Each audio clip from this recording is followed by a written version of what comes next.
country's stiffest penalty. America is listening to Fox News. Curcumin and CoQ10 are tuned into the truth frequency. We are TFR. TFR. Truth Frequency Radio.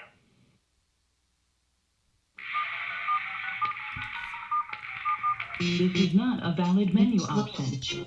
Condition orange. Situation Delta in effect. Please enter your agent number now, followed by the hash key. You have to create culture. Don't watch TV. Don't read magazines. Don't even listen to NPR. Time comes when silence is betrayal. More for themselves and less for everybody else. But I'll tell you what they don't want. They don't want a population of citizens capable of critical thinking. They don't want well-informed, well-educated people capable of critical thinking. They're not interested in that. That doesn't help them. Think for yourself. Question authority.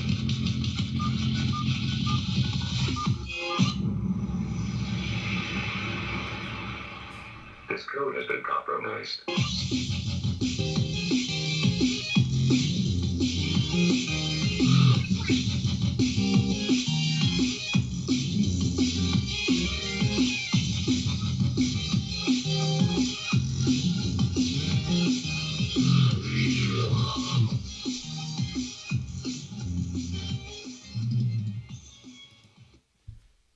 All right, welcome back, Truth Seeker. It is May 5th, 2021. A lot of people always ask, what's Cinco de Mayo really about? If you've never looked into it, Cinco de Mayo is a battle won by Mexico in a war they lost. It's not really that big of a holiday in Mexico.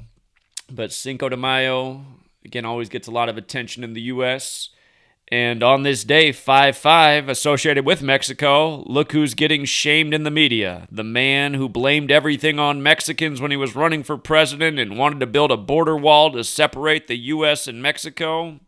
What a ritual it is, and of course, by the numbers. Today, the big headline, Facebook upholds the suspension of Donald Trump. May 5th, 2021. Recall, he was suspended for his remarks on what they call the Capitol insurrection of January 6th. From that day to today, May 5th, exactly 119 days later. And 119 is a number I've talked about many times over the years with regards to Donald Trump and also with regards to Facebook.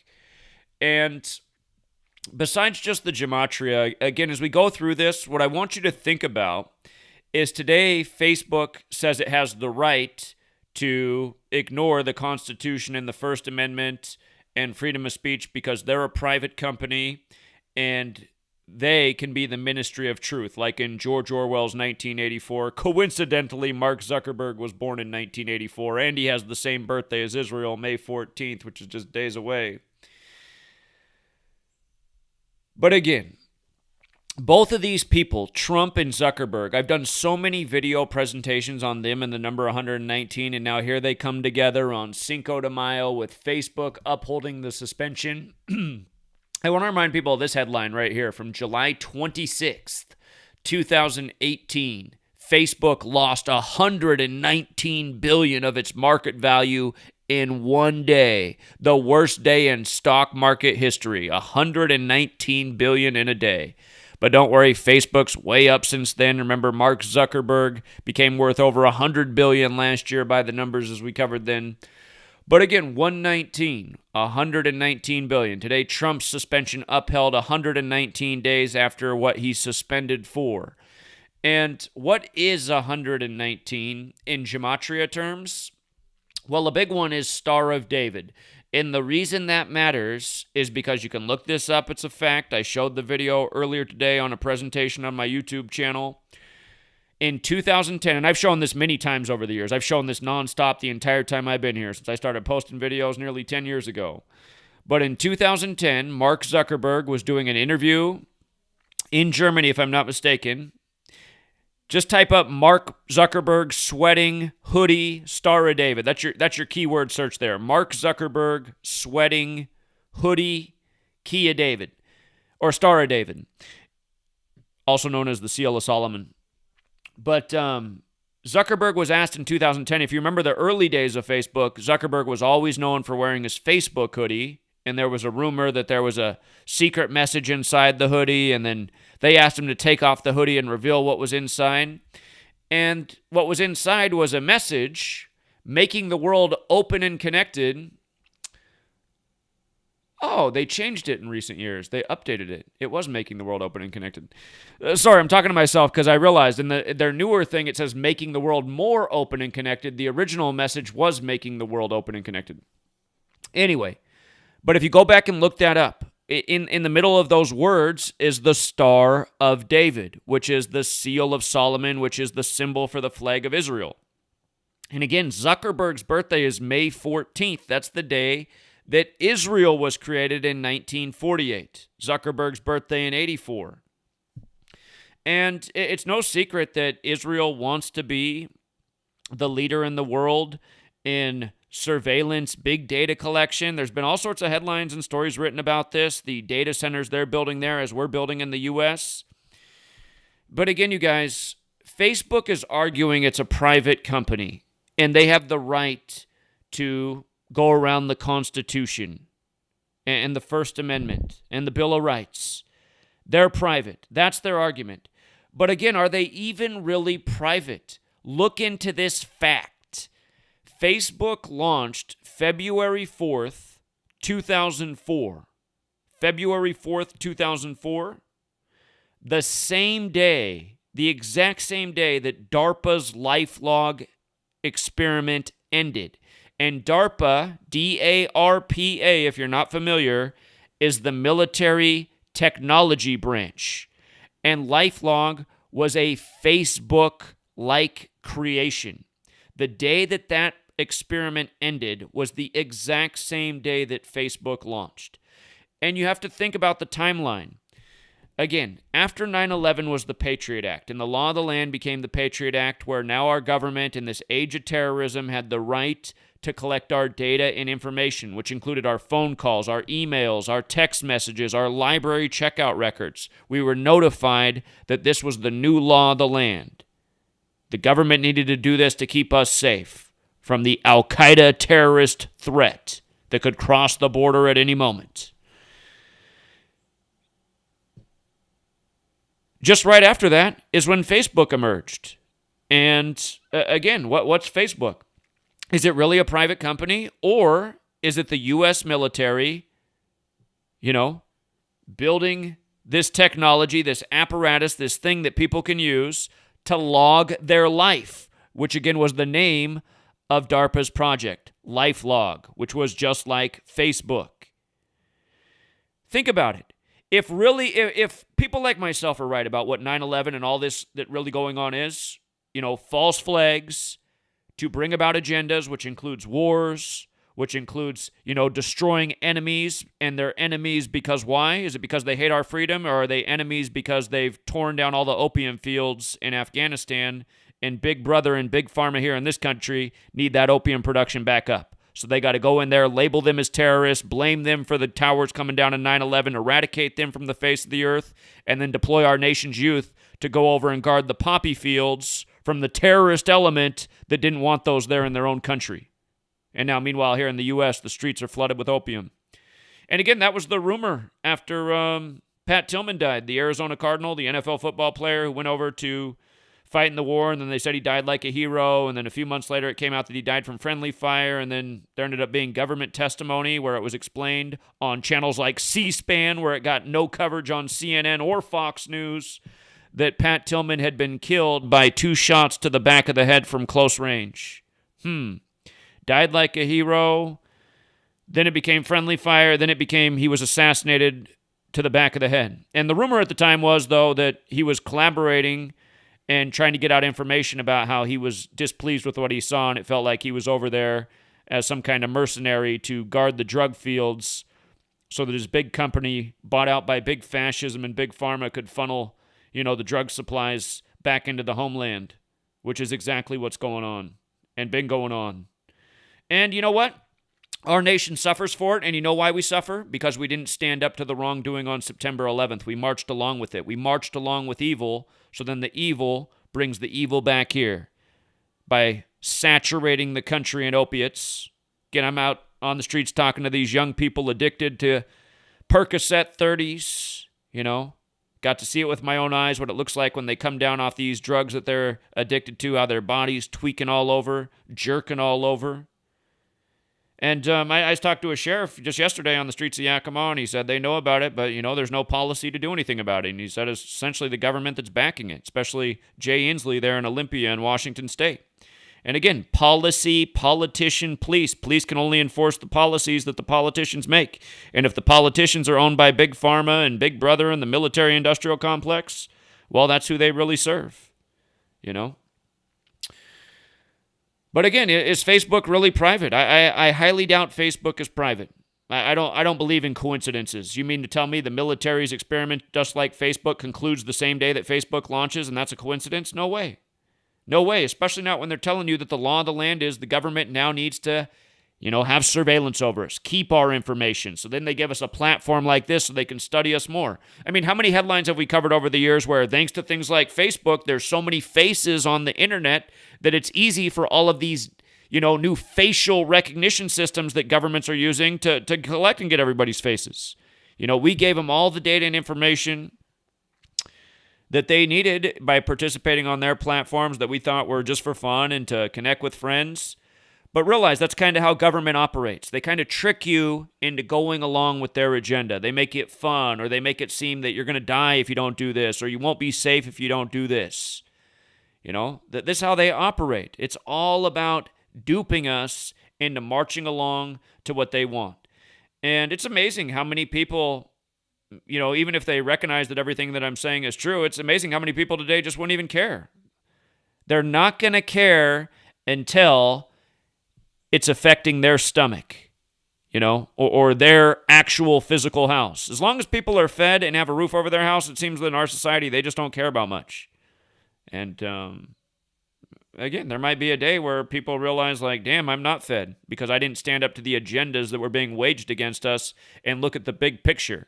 I didn't look at things like how Bill Gates said in 2010 at his TED Talk that, there's a carbon emissions problem and we need to do something about it. And one of those things is reduce the population. And then he says, without flinching, that the best way to reduce the population is if we do a good job with vaccines. His own words from his 2010 TED Talk. And then you look into who his father is. His father's out there, as part of Planned Parenthood, talking about how we need to control population, especially in poorer communities, because those are essentially the useless eaters, and that's the prison bait. And we're trying to form a more perfect world. It's eugenics. Again, you guys, all of this stuff is happening right before our eyes. We're not putting two and two together. And, even for the person who totally buys into their nightly news and follows right along and just believes the people that lie to them every night because they're the authority and that's what they're trained to do. I mean, how can you look at the headline of Bill Gates getting a divorce and say, wait a minute, that guy can't even manage his own family, but he wants to manage what we should do with our own bodies, what we should be doing with our food, what we should be doing with our skies. He has an opinion on just about everything that truly impacts our lives about what we should be doing, like he's some expert on these subjects. And where did he become the expert? But he can't even manage his own household, if you believe the official story. Then again, if you have read my book, I said him and Melinda's arranged marriage, January 1st, 94, was all synced up with the planned coronavirus pandemic. Coronavirus pandemic, 94 in Gematria. Seattle, Washington, 94. Davos, Switzerland, 94, where he declared his decade of vaccines. January 2010, almost a year to the day of the first case of coronavirus being confirmed in the U.S. in Seattle in Bill and Melinda Gates' backyard. Don't forget his mama died in 94 and his daddy died at 94 last year. But again, they're in this arranged marriage. If you missed my video from the other day, their divorce on May 3rd, the couple that met through Microsoft when Microsoft equals 53, like they get divorced on 5-3. If you missed that video, go watch it. You'll see just how arranged the divorce is, perfectly synced up with the start of the pandemic. Again, you guys, you learn Gematria, you really start to understand what's going on. The government is theater. Big tech is part of the theater. What's on the news is part of the theater. When you learn this code, you see how the puppets that go before our eyes every single day, the Donald Trumps of the world, the Bill Gates of the world, the Elon Musks of the world, again, all these people are Jesuit puppets. And if you doubt that, you should really start to follow along and read my book. Again, just like Elon Musk in Gematria, Jesuit equals 78, Tesla equals 78. Elon Musk declared the richest man in the world January 7th, 2021 on the 78-year anniversary of Nikola Tesla's death. Again, you guys, this is the kind of mockery they do to us every day. All this big tech stuff is really Big Brother. These Elon Musk, these Mark Zuckerbergs, these Sundar Pichais, these are the puppets. These are the fronts. These things are really controlled by essentially the military-industrial complex, because that's what this nation is. This nation through and through is military. Look into the early days of television. All the news anchors were military school educated, not by accident. This nation, they even tell us, it's been at war every year of existence except for 20 years. This country's existed since 1776 up to now. We're about to turn 245 years old on July 4th. All but 20 of those years, we've been at war with somebody. 225 years of war out of 245. That's what this nation is. It was created from the beginning as this New World Order military muscle. It began with the genocide of the people here. Same thing happened in South America and North America. A lot of the original people got genocided. It's obvious the people who survived were the ones that bowed down to those behind the genocide, the Catholic Church. That's why Catholicism is the main religion through North America and South America. Again, it's why Washington, D.C. was once called Rome on the Potomac, owned by the Catholic Francis Pope, not to be confused with the first Jesuit Pope, Pope Francis. And the Jesuits, of course, consider themselves a military order. And if you've read my book, I get way more into DARPA and Facebook and big tech and all the Jesuit rituals. But again, you guys, here's how I can bring it together real clearly. Shout outs to Eric 777, who tipped us off. Until Eric 777 came on the program more than a year ago, I didn't realize that the Roman fasces were on the wall of the House of Representatives. I'd overlooked that for all my years. But again, if you look at the U.S. House of Representatives in Washington, D.C., where the Jesuits have been and the Catholic Church longer than the federal government, Georgetown, if you look, the Roman fasces are on the wall. Fasces, the base word for fascism, coined by Mussolini, the Italian, who said fascism is the merger of government and corporation, which is exactly what we clearly have in America, which even Eisenhower warned about in the 50s. You know? We're so far past all the warnings, and American people still think this stuff's conspiracy theory, when presidents told us over a half century ago that if we didn't stop the military-industrial complex, he was speaking of the fascist elements of government collaborating with big business that profit from war. He said if we don't stop it, it will grow to be a nightmare. Well, here we are. You know, if it's not a war on terror taking away our rights, it's a war on germs. And again, also to tie back in the whole Israel piece, remember, the Jesuits were Jews who converted to Catholicism that created the Jesuit order. And that's why they created Israel after their Jesuit agendas that were the world wars on May 14th, 14/5 like 145. In Gematria, Catholic equals 145.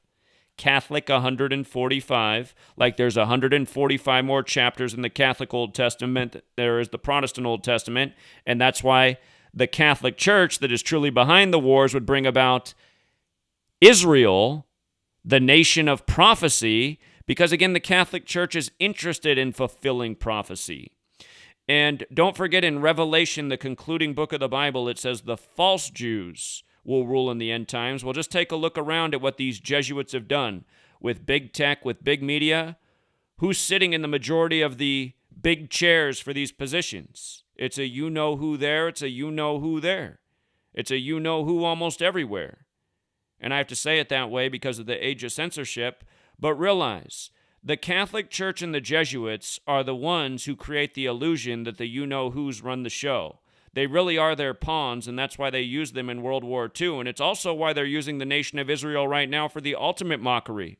Israel was the first nation in the world to say that we're going to require a COVID pass. They call it the Green Pass there, the Green Pass, which happens to have Gematria 49, like Revelation, where the mark of the beast comes from, which you must have if you want to buy or sell.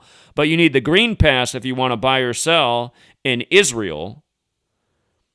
You need to show that you got the COVID vaccination in Israel. You got to be carrying your papers with you, just like how you had to carry your papers if you were a Jew in World War II in Europe, or you had to carry your papers if you were Japanese in the U.S. Again, you got to carry your papers, and they're starting in Israel, the nation built after World War II, because they love to mock the people with the age-old expression, those who don't know history are doomed to repeat it. And we're definitely repeating it. So again, to bring it back around, Star of David has the gematria of 119. Mark Zuckerberg goes around with the Star of David inside of his hoodie.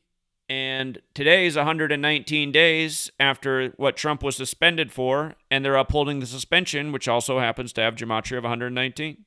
And we've been talking about Donald Trump in 119 since before he even became president-elect. One of the most blatant examples ever was that they saved calling him the president-elect until the early hours of November 9th, the anniversary of the fall of the Berlin Wall, 11/9. Well, remember, I'm going to play this commercial. If you're on my YouTube channel, you'll see the video, but if you're listening, you'll hear the audio. I'll fill you in on the rest. Again, this is a commercial from nearly a decade before Trump became president, wearing the same suit and tie he wore for his selection night, talking to digital sheep on Pillars 11 and 9 about being born for the job. Let's go back and play this old commercial for CERTA.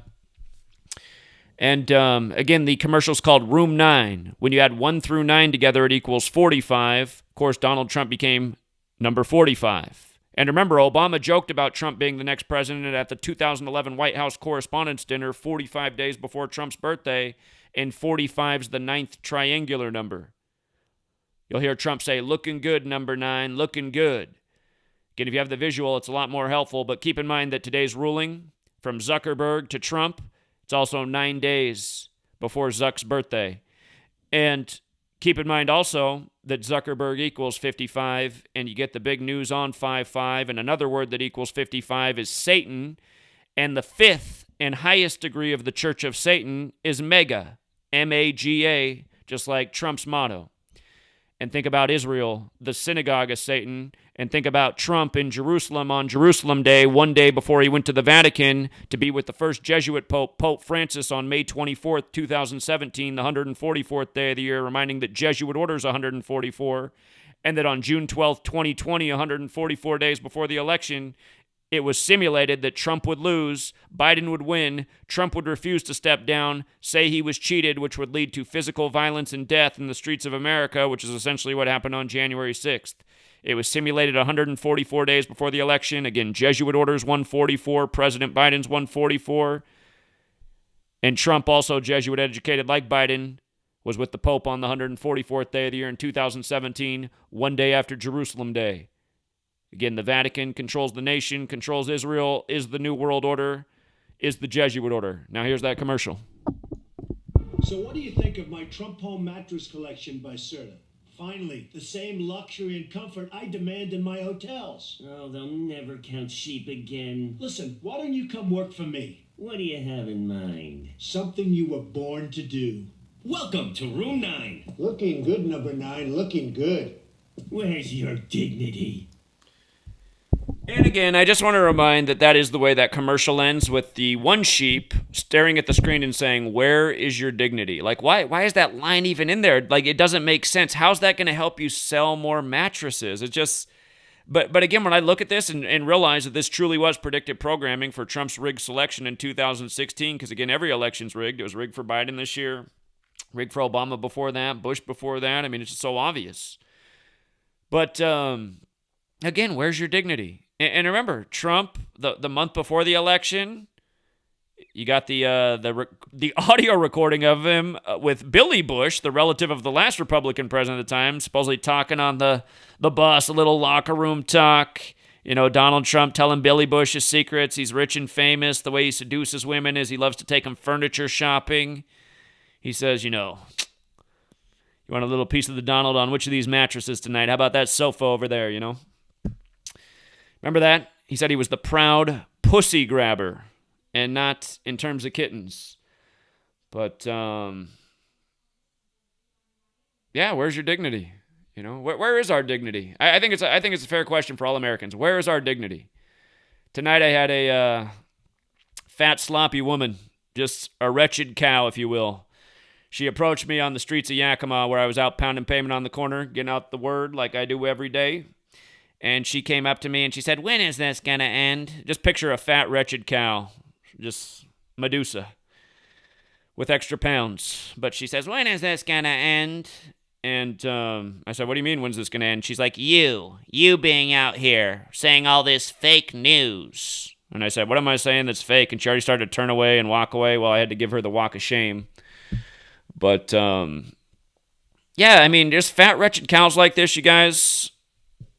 Again, we got way too many of them in America. It's just a nation of fat, sorry, worthless, useless eaters. And to just bring it totally full circle, I mean, this is almost where I align with the people I speak out against every day.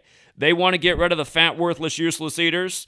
So do I. So I'm in this conflict right now. I'm speaking out on the corner trying to warn people about not becoming a cattle and a guinea pig for big pharma, you know, because isn't it just so smart to go out and get Pfizer's rushed-out vaccine where they have no liability for wrongful death or injury when they're the most sued company in the world for the They literally are, Pfizer, the most sued company in the history of the world for wrongful death and injury for their medicine. So don't you want one of their vaccines? And if you're out there going, well, what about Johnson & Johnson? Again, they can't even make baby powder. They got a lot of lawsuits themselves. And then Moderna?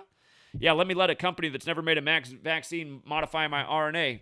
Anyway, I think the commercial's coming on. We'll be right back with Rambo. I'm done rambling for the night. Sit tight.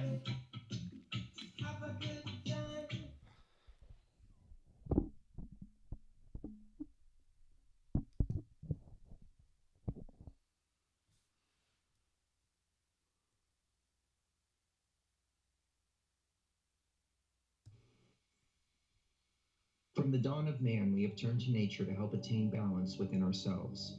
But somewhere, we lost our way. Western culture is once again remembering the healing benefits of CBD, the non-psychoactive component of the hemp plant. That's why more and more people who use CBD report relief from inflammation and chronic pain, balanced blood sugar and cardiovascular system, relief from muscle tensions, tremors, migraines, headaches, anxiety, depression, and the list goes on. The big question is, where do you get it? IO-Life is a 99% pure CBD oil made with all organic ingredients, and it's available to TFR listeners worldwide. If you use coupon code TFR at checkout, you'll get $5 towards your order. Head on over to iolife.com now. That's AYA life.com.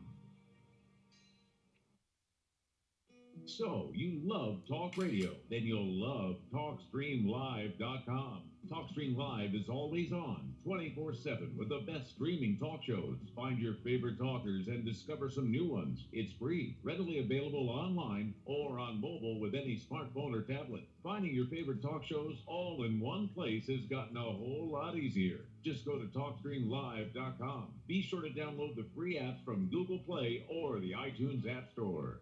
If you have hard water, the Live Scale not only leaves white spots, it clogs pipes and breaks down appliances, costing you hundreds of dollars in energy and wear. Eliminate Lime Scale and other water issues like brown staining and bad odors with HydroCare water products, available from Wave Home Solutions. Wave's affordable water systems don't use salts or chemicals. You'll love the way your water tastes, smells, and looks. Satisfaction guaranteed. For more information, go to bestwater123.com. That's bestwater123.com. Jacob Frank Leibovich is the mastermind behind a global network of satanic cults. He taught that the creator God was evil. Jacob Frank proclaimed himself as the true Messiah. He vowed never to tell the truth. He rejected every moral law and declared that the only way to a new society was through the total destruction of civilization. Murder, rape, incest, and the drinking of blood were perfectly acceptable actions and rituals. His followers established the Marxist system and have infiltrated Islam and Judaism. He was the Messiah of the Illuminati. EnigmaTV.com.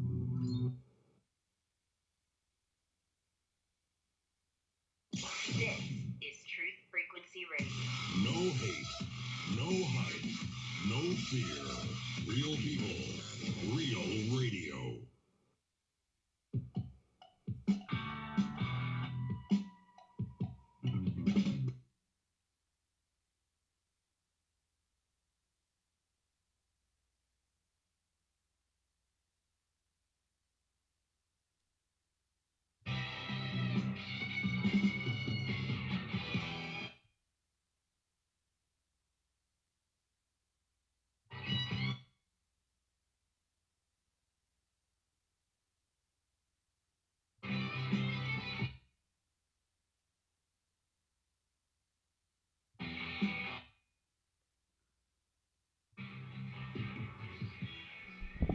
All right, welcome back, True Seeker. It's about to be the best part of the show. Rambo's about to be on, and he's got a lot tonight. Again, Rambo said he might not even be able to finish his piece tonight because he doesn't want to take up so much time, so there will likely be another live stream with Rambo tomorrow. I just want to put that out there.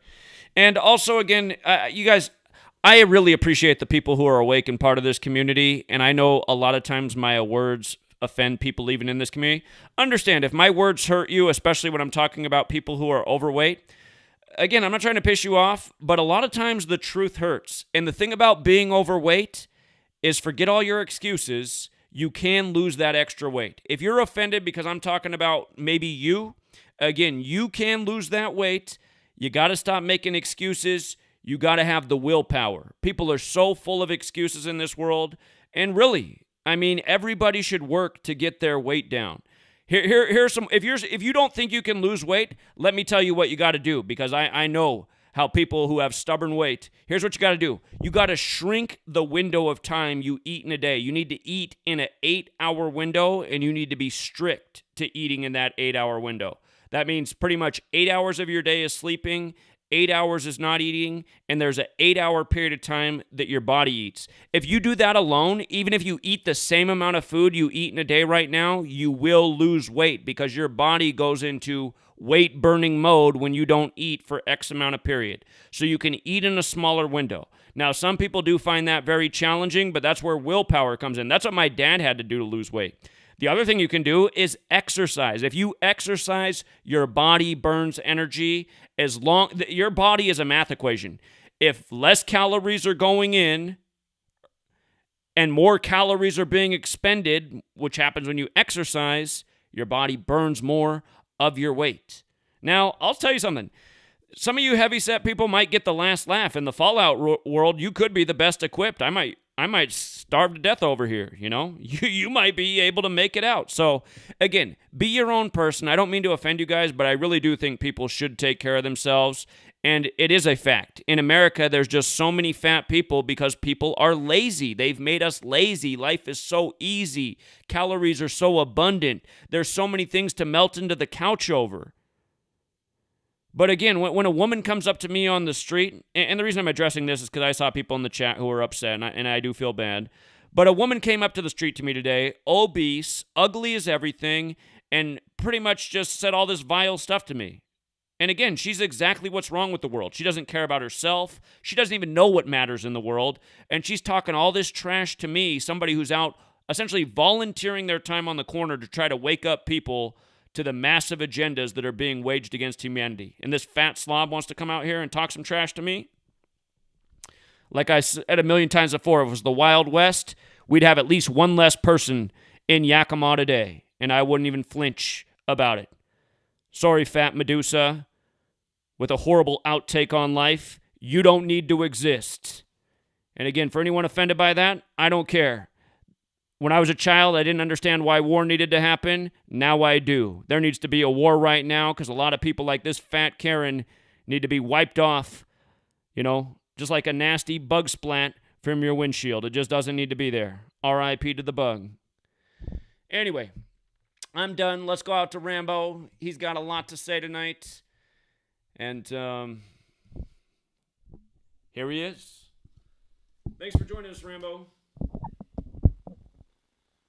Hey, thanks again. Of course. Welcome back.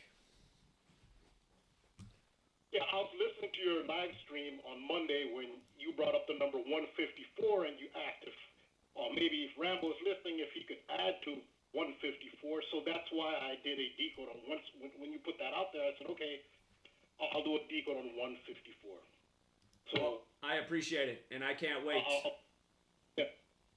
All right. Yeah. So I'd like to preface it by making an important point when it comes to symbols, and that's that symbols have multiple meanings. There's no symbol that only has one meaning. They have multiple meanings. When a symbol has multiple meanings, you try to discern which meaning is being referred to if you're decoding it in a particular situation. It's best, if as much as possible, if you're aware. I know this is arcane knowledge, esoteric. Not everybody has this knowledge, some of it is hidden. But to the best of your ability, if you can understand symbols, when you see it being used, it's best to establish the context in which it's being used because they have multiple meanings. So yeah, that's an important point. So often you see something being used more like a ritual, a negative ritual, evil, like a pentagram. Pentagram has multiple meanings. It's not just satanic, and people think when it's satanic, I got to stay away from pentagrams. No, pentagram also means Venus, goddess of love. I mean, love is positive. So also, a particular entity can also be represented by multiple symbols. So over time, different cultures and traditions will craft various names and symbols for one original archetype. So yeah, that's another thing to note. There's not just one symbol for one particular entity. You could have multiple symbols. So this is important to preface my the decode of that, because we're talking about a symbol of Saturn. And that's the pentagram. And you quoted Acts, the book of Acts in the New Testament, chapter 7, verse 43, was, quote, "Yea, ye that took up the tabernacle of Moloch and the star of your god Remphan, figures which ye made to worship them, and I will carry you away beyond Babylon." And also, there's a quote from the book of Amos where they use the word Chayun, which is also, I think that's how it's pronounced. Chayun is also another name for the star of Remphan. And it generally refers to a hexagram. So the star of Remphan is understood for the most part to represent the planet Saturn, the hexagram. But Saturn, and you showed that in your post on this, or the star of Remphan anyway, not necessarily Saturn, but the star of Remphan is also depicted as an 8-pointed star. So this goes to the point that I'd made earlier. Like one entity, in this case it's Saturn, can have more than one symbol. It can have a 6-pointed star, or it could have an 8-pointed star. So it's not either or necessarily. Again, so there are different traditions. You have Sumerian tradition, you have the Akkadian, Babylonian, and multiple other traditions, then Roman, other.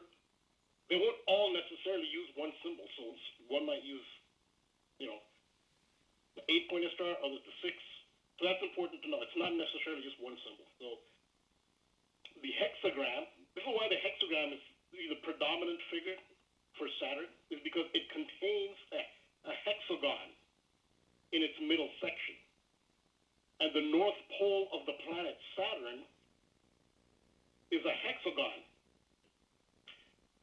I made a mistake, I put hexagram, but the north pole of the planet Saturn is a hexagon.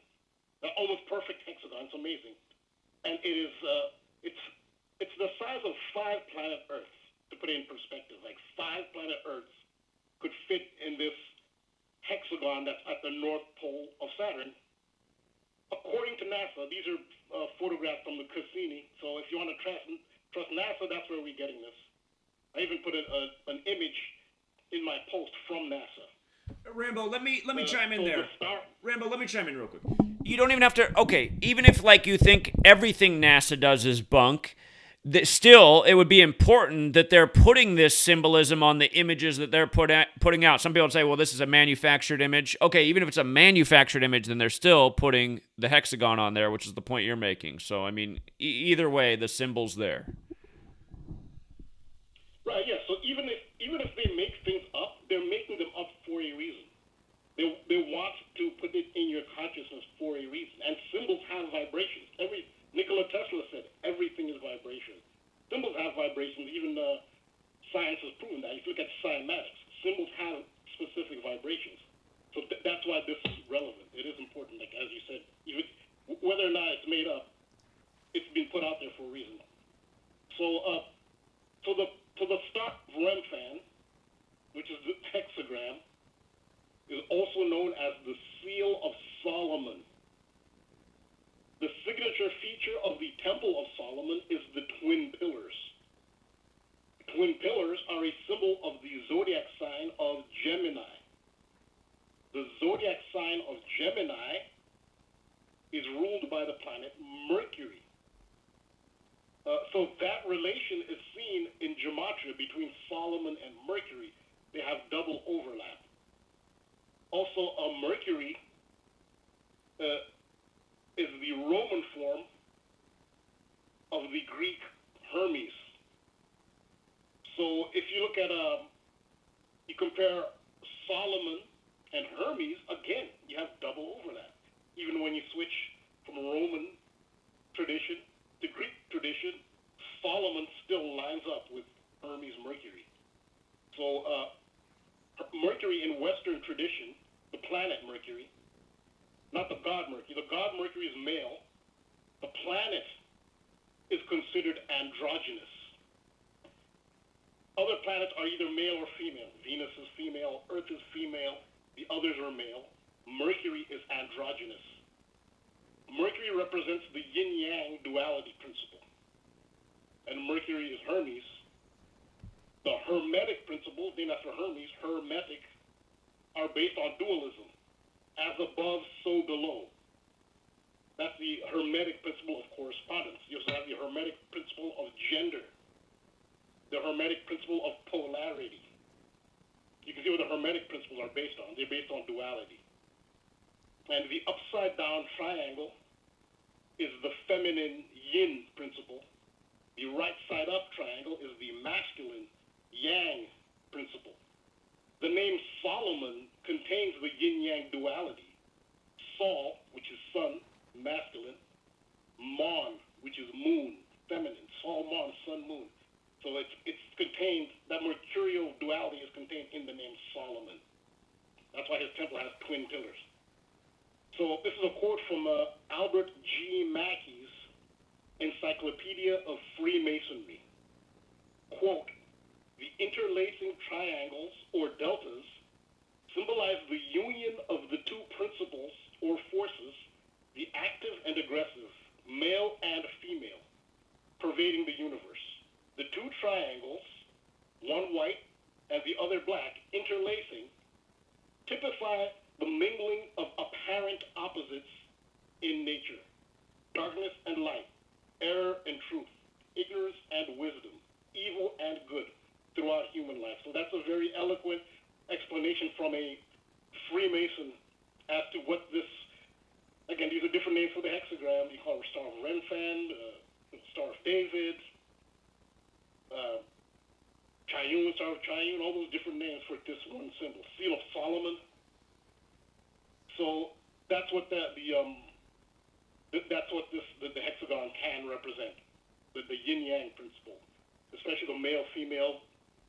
So now it's understandable why this symbol can be used in a literal, three-dimensional, material world interpretation. This is all figurative. This is all symbolic, metaphorical, but examples, we can see very vivid examples at the moment where it's being taken too literally.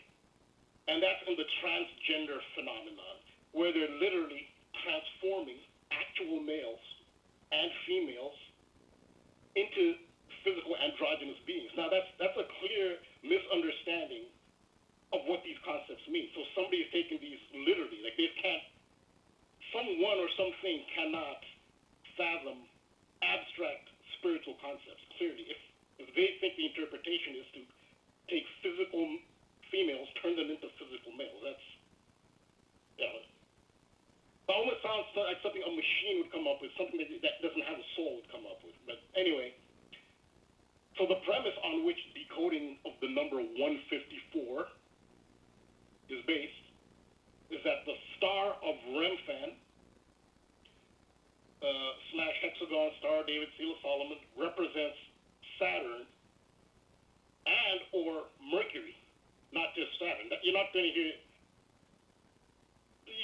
anyone say that the Star of David, hexagram represents Mercury, but it does. When you look at, like I went to Gematria, the meaning of it, it all lines up with Mercury as well. This is another level of occulted knowledge. The Star of David represents Mercury as well, and it goes to what I said in the beginning. A symbol can have more than one meaning. It represents Mercury and Saturn. So, again, this is illustrated in Gematria. Again, Gematria reveals everything. If you take the word hexagram and compare it with Mercury, you get a double overlap, 41 and 40, because hexagram does represent Mercury.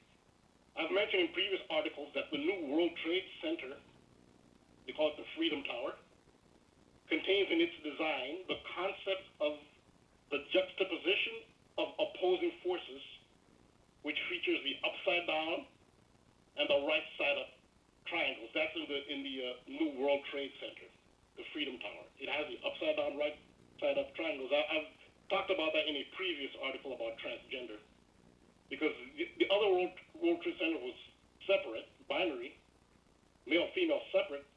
The triangles in the new one, this represents, non-binary. Both male, female contained in one. That's the meaning of the design. So the number 154, one of the official names, and I'm going by the official name, I didn't just, it may look like you could abbreviate it just to get the number. No, this is one of the official names of the Freedom Towers, called One World Trade. That's one of its official names. It sums to 154. In Gematria, Star of Remphan sums to 154. Saturn's cube sums to 154. The ancient Roman festival honoring the god Saturn was Saturnalia, which sums to 154. The term Seal of Solomon is the name for the hexagon. But when you spell out 154, you get triple overlap with Seal of Solomon. So 154, Seal of Solomon, they overlap in 3 values. So numerical anagrams of 154 will also have triple overlap with Seal of Solomon, obviously. So 145 will have the same value as 154 when you spell it out. So this is significant because the nation that bears the Seal of Solomon, quote unquote, on its flag is Israel, and it has its independence on Rambo. 145. Rambo, did you know that Zuckerberg equals 154? Because again, he has the same birthday as Israel. Yeah, that's a good addition. And again, I'll remind people, when you write out 93 as a word, it equals 154, and that's the big number with Saturn, 93. And so I just wanted to chime that in there with the Zuckerberg Star of David connection. No, that's very good. Those are great additions. 93 spelled out. I never even thought to do that. But it's all about Saturn and the relation with 154, and you'll see it. Yeah, so 93, absolutely. That's a great addition. And Zuckerberg. So, yeah, so you see how 1 154 and 145, like the date, 1414 May, lines up with Seal of Solomon. This is triple, I mean, gematria is undeniable when you see it. What are the odds of this kind of matchup? So also, as far as 154, as you discussed, the term Catholic sums to 145, and the Catholic Old Testament has 145 more chapters than the Protestant Old Testament. But also, a significant term for this topic is neutrality. Neutrality sums to 145. Saturn is neutral, and it's said to be the judge who imparts punishment or reward. In the Vedic tradition of India, Saturn, which is Shiva, is associated with karma. Saturn gives you the karma, either good karma or bad karma, depending on what the soul deserves. So Saturn is known for its neutrality. That's another reason that symbol is for Saturn. It indicates neutrality and balance. So this is why Saturn rules the judiciary system and the realm of laws. Judges wear black, which is the color of Saturn. And in most sports, referees and umpires wear black. As far as 145 goes, each side of Saturn's almost perfect hexagon is 14,500 kilometers long. That's 14500. That's the length of each side of the hexagon. Again, so that's 145. Right into the dimensions of Saturn. Huh. So the term, was that? I said that's really interesting. That's some good research to pick that up. I see it right there. It's right at the top of its Wikipedia page. Amazing. Yep. So yeah, the term neutrality, because Saturn is neutral as far as judging, but that also applies to the transgender realm, where gender neutrality is celebrated, blurring the lines between male and female. So 154 is huge in the transgender narrative. It's a big transgender number, 154. So, and again, just for anybody out there who might be having trouble putting it together, remember, he's just talking about the Seal of Solomon, the Star of David, the triangle pointing upwards, downwards, upwards male symbol, downwards female symbol, the overlap. That's how it all comes together here with the transgender piece. Right, so with this context, we now understand why the hexagon, aka Star of Remphan, which represents, again, both Saturn and Mercury. You're not going to hear the Mercury part, but this is deeper occulted knowledge that I'm bringing to the fore, and I demonstrate why that is. Also a Mercury symbol. It manifests in transgender narratives with the number 154. So the following transgender terminology sums to 154. Transsexual sums to 154. As does artificial woman sums to 154. The term fake woman sums to 154. Then I'll show how 154 manifests in popular culture and the news. Singer Lady Gaga, and she's well known for celebrating androgyny. In fact, the name Gaga is a Mesopotamian female Mercury, basically a messenger of the gods. Mercury is a messenger of the gods. In ancient, like Akkadian civilization, Gaga was a messenger of the gods, but a female. So the name Gaga is a Mercury reference. That's not that well known, but she's known for celebrating androgyny, the androgyny theme. In fact, she has Lady Gaga has a male alter ego named Joe Calderone. So you look at Joe Calderone, she appears as a male, and that's her male alter ego, as an example. Well, in 2011, Lady Gaga released a song and album, Born This Way. It's very popular, one of her most popular songs. It's also considered a transgender anthem, equality anthem. It was used in as a civil rights anthem as well. So the song was about this very issue. So the title is not random. Born This Way sums to 154. And if you see the official video for Born This Way, it's a 7-minute video. Immediately, at the immediate beginning of the video, you see the downward pointed triangle with a unicorn. And again, a unicorn represents Mercury. So there's a downward triangle at the beginning of it's a 7-minute video. And at the very end of the video, there's an upward turn triangle. And I showed 2 screenshots from the beginning of the video and the end of the downward triangle and the upward triangle, just to illustrate confirmation in popular culture as to what these triangles mean. There's no doubt actually see it. It's in the Lady Gaga video, and I left a link to the video if anyone wants to see that. Now, here's another person, Veronica Ivy. Veronica Ivy, formerly known as Rachel McKinnon, but this is actually somebody who was born a male, but Wikipedia doesn't give you the original male name, and won't give you the birthday either. So again, you gotta have credibility. Like, then you can't be hiding information on people. This will make people skeptical. So they won't tell you the original male name, but Veronica Ivy is a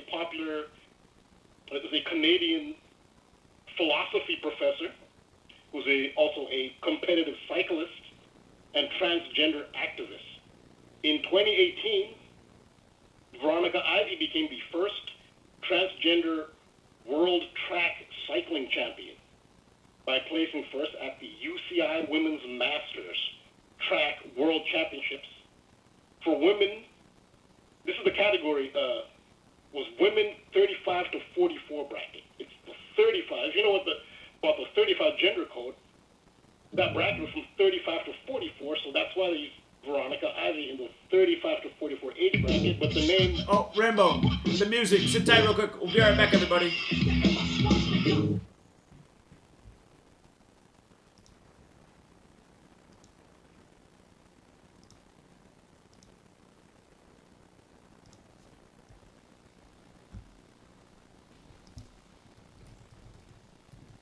Censorship and regulation is becoming an ever-growing problem in today's modern media. From the mainstream to YouTube and Google, the information you're looking for is buried by official narratives and propaganda.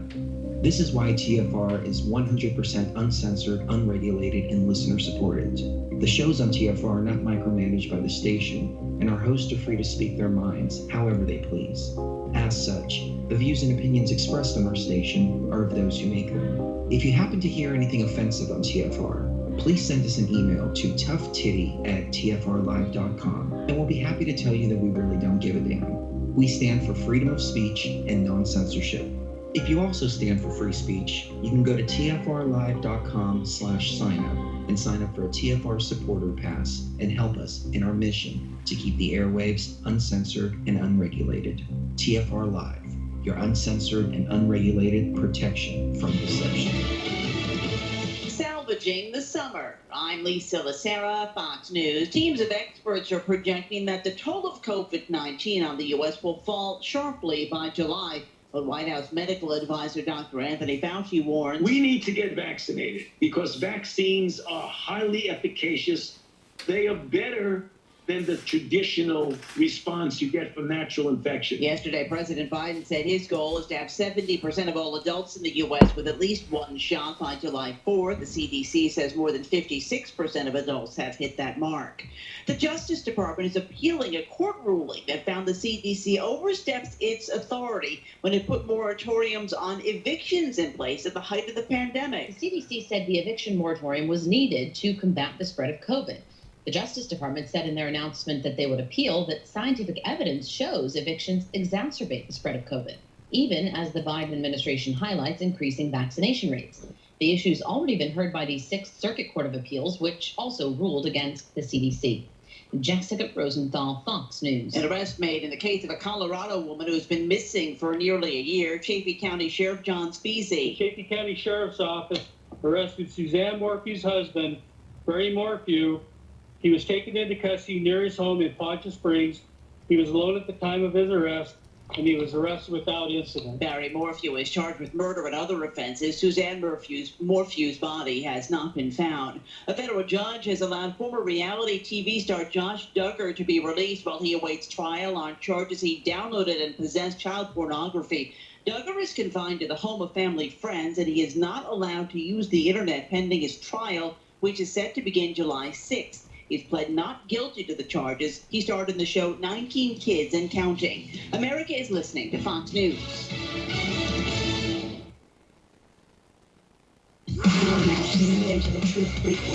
Your protection from deception. This is Truth Frequency Radio.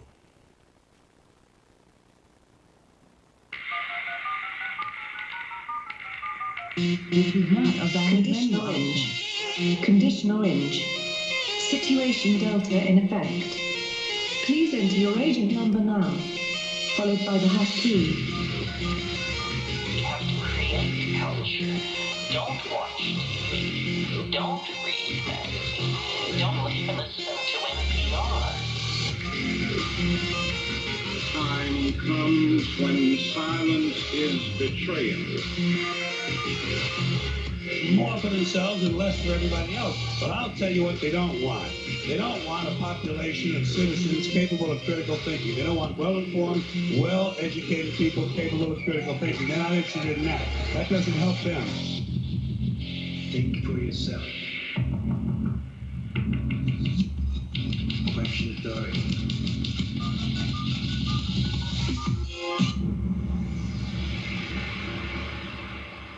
This code has been compromised.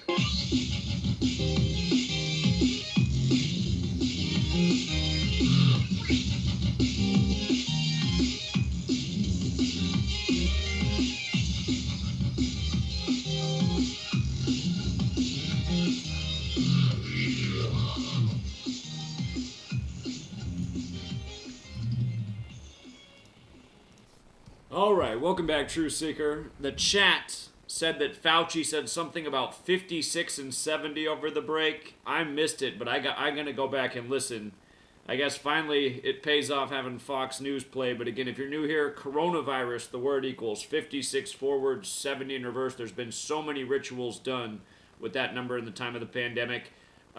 Kamala Harris got the vaccine 70 days after her 56th birthday. Gupta got it 56 days after his birthday on a 70-date numerology. Just a whole bunch more. The CARES Act's a big 5670, so Fauci must have said something with those numbers in his speech today. And just what a joke. Remember, the UK strain, at first they said it was 70% more infectious, and then they downgraded it to 56% more infectious. Now, Biden wants 70% of adults vaccinated by Independence Day. When you write out Independence Day, when you write out coronavirus, when you write out COVID vaccine, it all equals 70. You want 70% by Independence Day? Again, all this stuff is number games. See the chat talking about when they talked about the Fauci ouchie, which is another 56, just like Anthony Fauci itself. But before we go back to Rambo, just since you guys are on whatever Fauci just said about vaccines and those same numbers, real story from real life here. Sweet lady, her brother is married, so her sister-in-law, sweet lady told her sister-in-law not to get the vaccine because she was thinking about getting it, but her sister-in-law decided to get it anyway, and right now she's trying to figure out, I covered this term earlier, it's a common vaccine injury, but half of your face will droop. The day after she woke up after getting the vaccine, her face is drooping on one side. And Sweet Lady's worried that she had a stroke, and I'm saying, well, I mean, that is a common vaccine injury for half your face to droop. I forget what the term is for that. But again, there's just another story, you guys. Another story out there. Another person who went out and got the vaccine, and now they're not too happy about it because the next day they woke up with droopy face. And I wish I could remember what the medical term is for that, but that is a common vaccine injury. And YouTube better not be taking me down for medical misinformation when I'm talking about real facts. Again, think about that, you guys, how many years they were censoring anyone talking anything about vaccines before even this pandemic came around, and now it's even worse. See what happens when you don't stop tyranny? It just gets worse and worse and worse. Bell's palsy, that is the name of it. I remember that term has the same gematria as vaccine. Bell's palsy. So that's what that girl's got going on. Now let me not interrupt Rambo any longer. But I guess we got another 5670 for the collection. All right, Rambo, sorry about that break. Yeah, I heard the 56. That stood out for me as well. What did he say? What did he say? Because I wasn't listening. It wasn't Fauci who said 56, but the lady doing the reporting, she said that she was quoting, I think Joe Biden is saying that 56% have been vaccinated up to this point. Oh, okay. It wasn't Fauci. I see. But they keep changing the numbers because last week they quoted Biden as saying 200 million Americans had been vaccinated. And then it was down to 30%. It is. It's just the numbers changed by the day. For a while, it seemed like it was almost everybody. Then it was 30%. Now he wants 70% by Independence Day. It's like, what is going on here?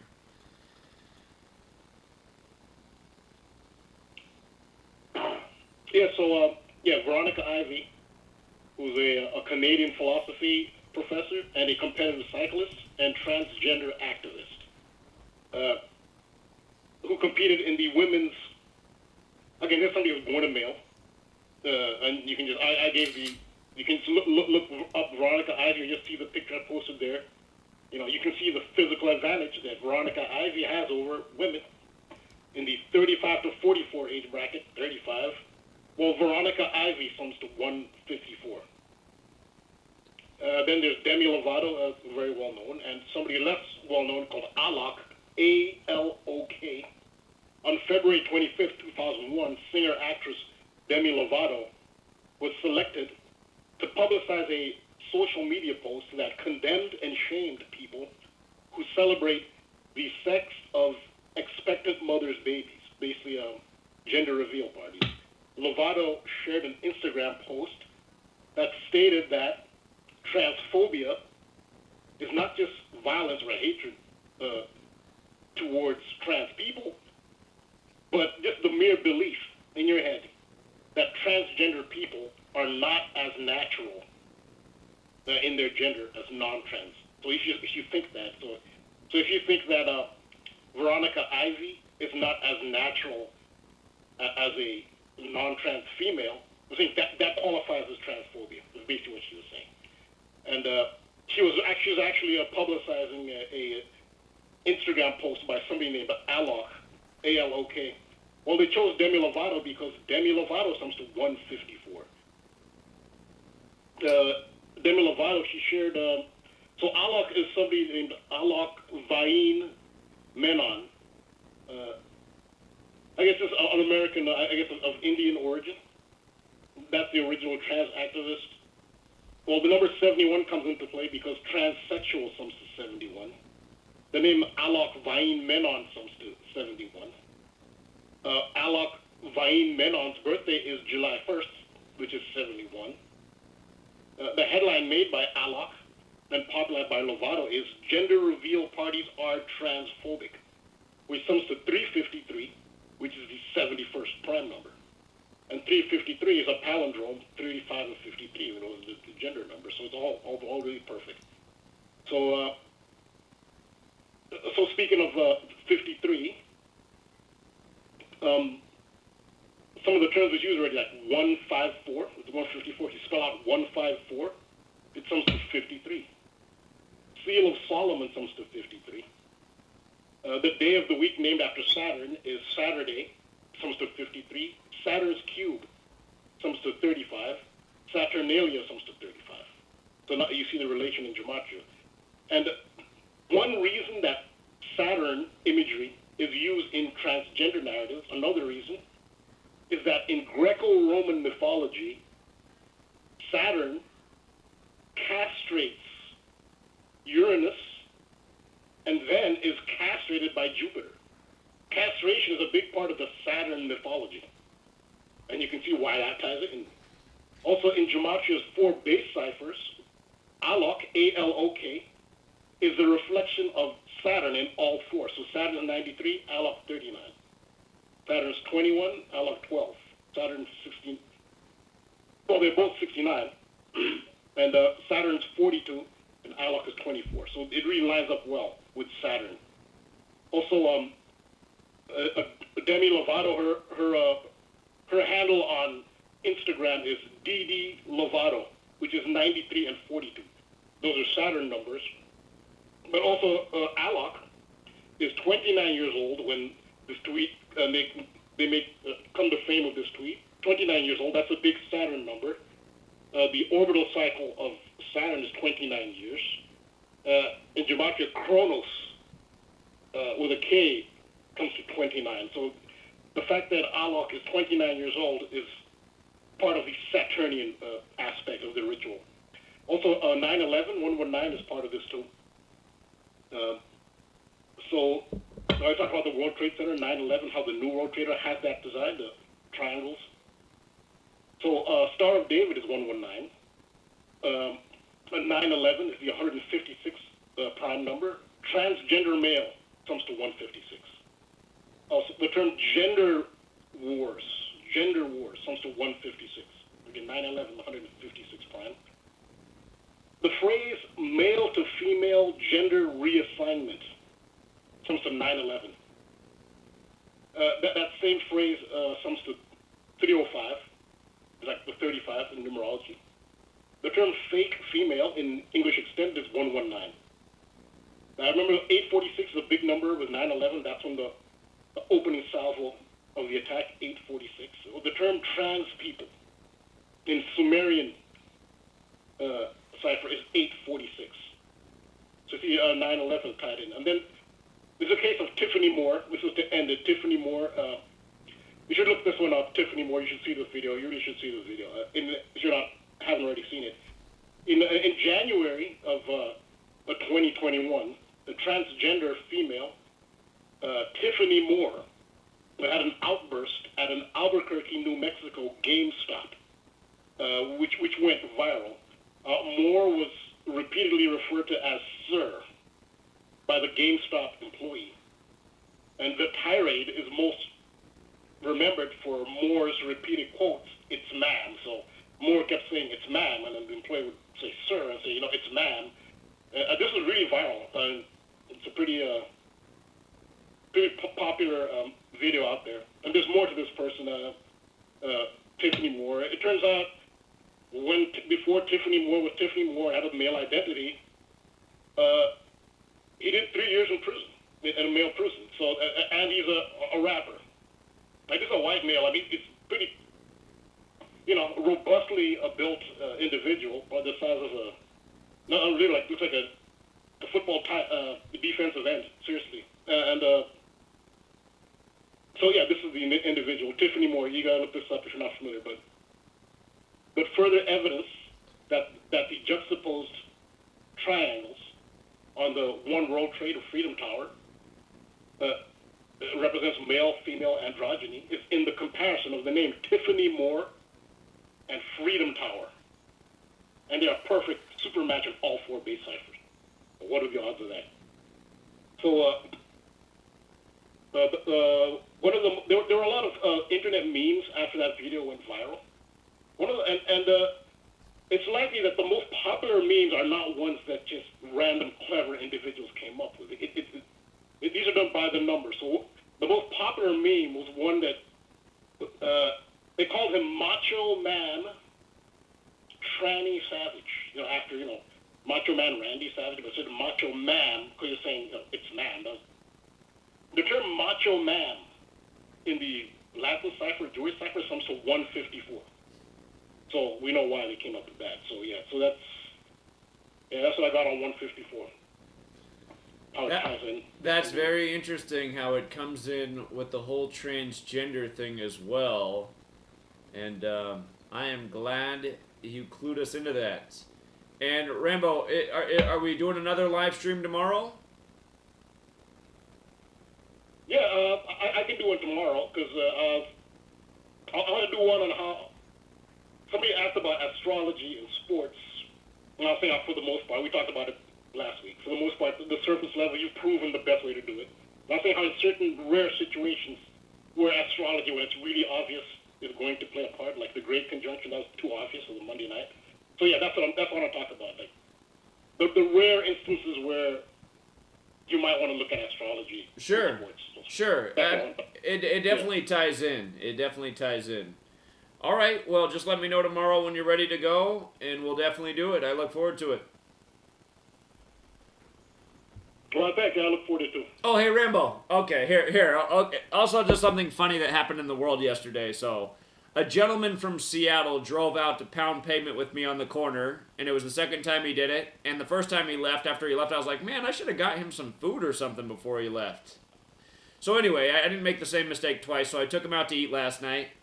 And he was asking me questions, like if I know more about Rambo than I lead on. And again, I mean, people can believe what they want, but I know Rambo as well as you do, essentially, because he calls it every Wednesday night on the radio show. I've never met him in person. I still haven't seen a picture of him, but it was funny that this gentleman who came out, he was envisioning what you look like. And just for the record, Ken, who I was having this conversation with, he's a black male himself, but his vision of you, and let's just see how close Ken is, but this is how Ken envisioned you, Rambo. Because he was asking if I know what you look like. I said, I don't know. I said, honestly, I don't even know what race Rambo is. I mean, I don't know that much about Rambo at the end of the day, besides he's a brilliant caller who helps out the community a ton. But anyway, Ken has this vision of you. He thinks you're half black, half Polynesian, and he envisions you with a short ponytail. Is he in the ballpark, Rambo?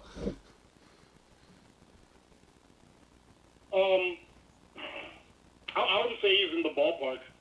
Okay. Actually, okay, I don't mind sharing if people are interested. On my father's side of my family is actually from Africa, East Africa. Okay. Kenya, to be precise. Okay. My mother's side is from New York City. So my mother was born in Brooklyn, New York City. So you could say I'm half African American and half African. Okay.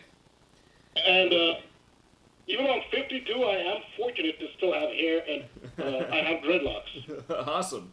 Which I'm thankful for at 52. Not everyone at 52 has hair. Very cool. Okay. So, a Polynesian, yeah, that's creative. Polynesian. Yeah. I said, I what? live in different countries. That's why my accent is. Most people hear my accent and assume I'm, I guess, Latino. But on my mother's side of my family, the American is very mixed. My mother's grandfather is actually from Puerto Rico. I mean, without getting into too many details, yeah. So that's. Yeah, so I wouldn't say he was in the ballpark, but that's it. I mean, I don't mind sharing that. I mean, sooner or later, people will see me. Well, people are very intrigued by you, Rambo, because they're just wondering who is this brilliant man that knows all this information. So, appreciate you sharing that. And now Ken has a new vision, I'm sure, of what you look like. So. Yeah, no problem. All right, Rambo. I look forward to tomorrow night. And appreciate you as always, friend. You take care. Yeah, I appreciate you too. All right. Thanks, man. Take care. All right. Less mysterious. Let's go out to Bothell. My guess is it's young Bryson. What's up, Bryson? Hey, Zach. How you doing? Hey, how you? I'm all right. Another day in paradise. So. Well, thanks for calling in and waiting on Anyway. hold. How's slave school been? Yeah. You know, it's now that my eyes are open, I'm more aware of the world. You know, it's because a couple years ago I went to school, I was completely fine with it, but now I go to school, especially during the so-called pandemic, and I realize I have to wear a face diaper for 4 hours a day. B, I have to be around a bunch of morons for 4 hours a day. C, I have to listen to the morons talk for 4 hours a day. And D, I don't learn jack about jack. So Yeah, reminds me of school. I feel bad for you guys. I think if I had to wear the face diaper in high school, I might have dropped out. It might have just been too much for me. So. I'm considering it, but it'll be a process with my parents and such. But anyway, Hey, if you ever had to make that argument to your parents, if anybody out there ever has to make the argument to their parents that they don't want to go through the school system, again, just tell your...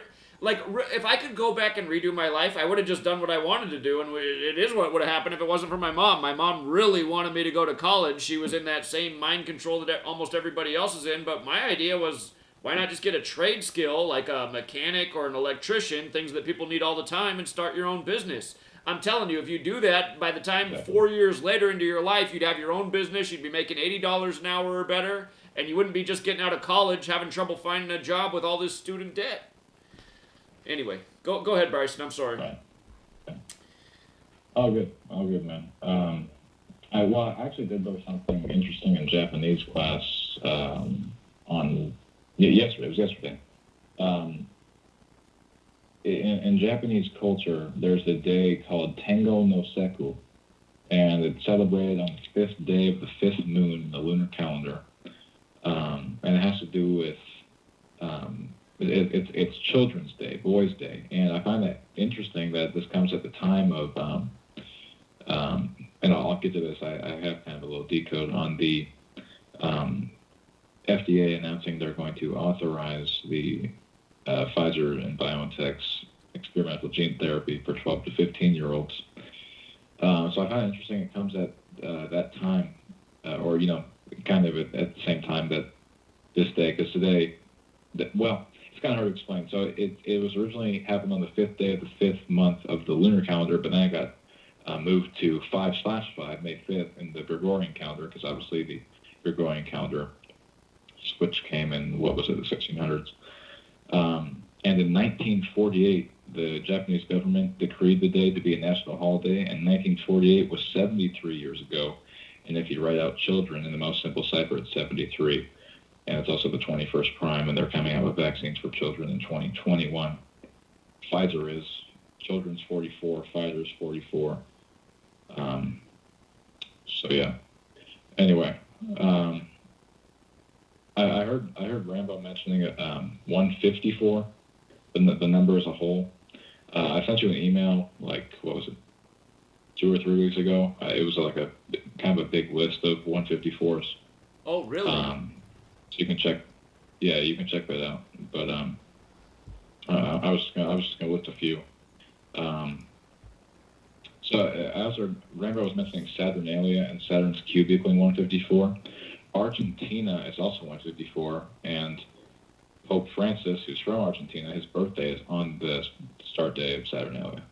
Yes. So it's interesting. Yes. You can check out that list. So. I found your email. I'm sorry I didn't see this sooner. I'm glad you did this. I didn't even realize, but yeah, the 154's got a huge Saturn thing going. I see how you even connected Minneapolis, Minnesota to the list, and again, that's the city on the 93rd meridian, and this 93 and 154 are peas in a pod. So, if you write out 93, it's 154.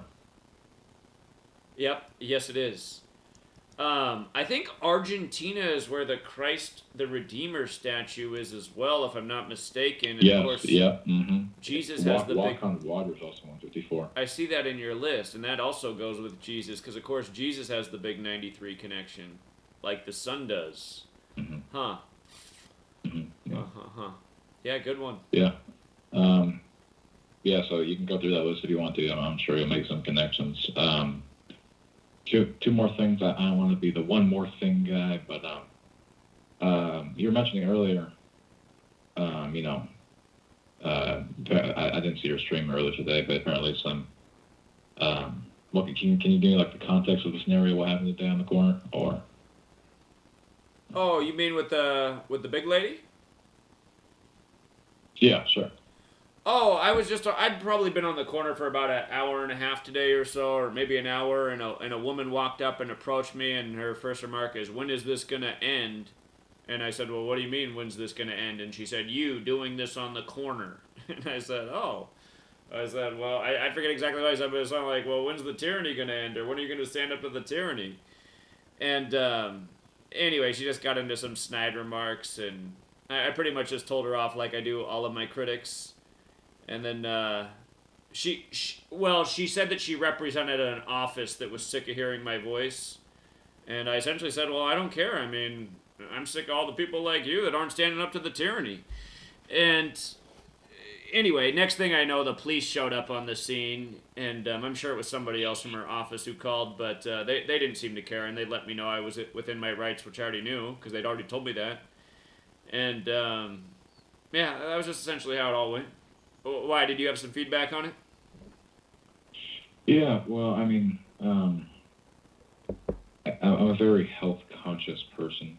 I think most people in this community are. But I also know there's some people who are, struggling from addictions to foods or drugs. I'm not saying don't do drugs. You can used to sell weed, man. So I'm not being one of those typical. Because don't you find it funny how the FDA is saying not to do drugs and they're authorizing all these drugs to be stuck in people's arms? Well, and again, it's what they classify as drugs. Don't do drugs we don't want you to do. I was going to say, it's also what they classify as drugs. I mean, they could classify sugar as a drug. It's very addictive. It modifies people's behavior, but they don't. And they subsidize that more than anything, and they have our food laced with sugar, and everyone's addicted to sugar. And sugar is essentially what alcohol is. And I'll remind people, sugar, alcohol, empire, they all have the same gematria. And that's kind of how our empire's ruled. They all have saturated in sugar, and it's got everyone's brains in a bad spot, and everyone's body's in a bad spot. But again, I mean, to me, sugar's... If you're going to call cannabis a drug, then to me, sugar should be called a drug. Because to me, it's got the same type of health. Yeah. Well, not the same, but I mean, it just modifies your behavior and your mindset. So why shouldn't it be? Right. And I mean, that's kind of... What I'm trying to make is that don't like it's such a simple form. Like it's a simple formula. Obviously, formulas are more simple than the actually going through the process of enacting those formulas or bringing those formulas to fruition.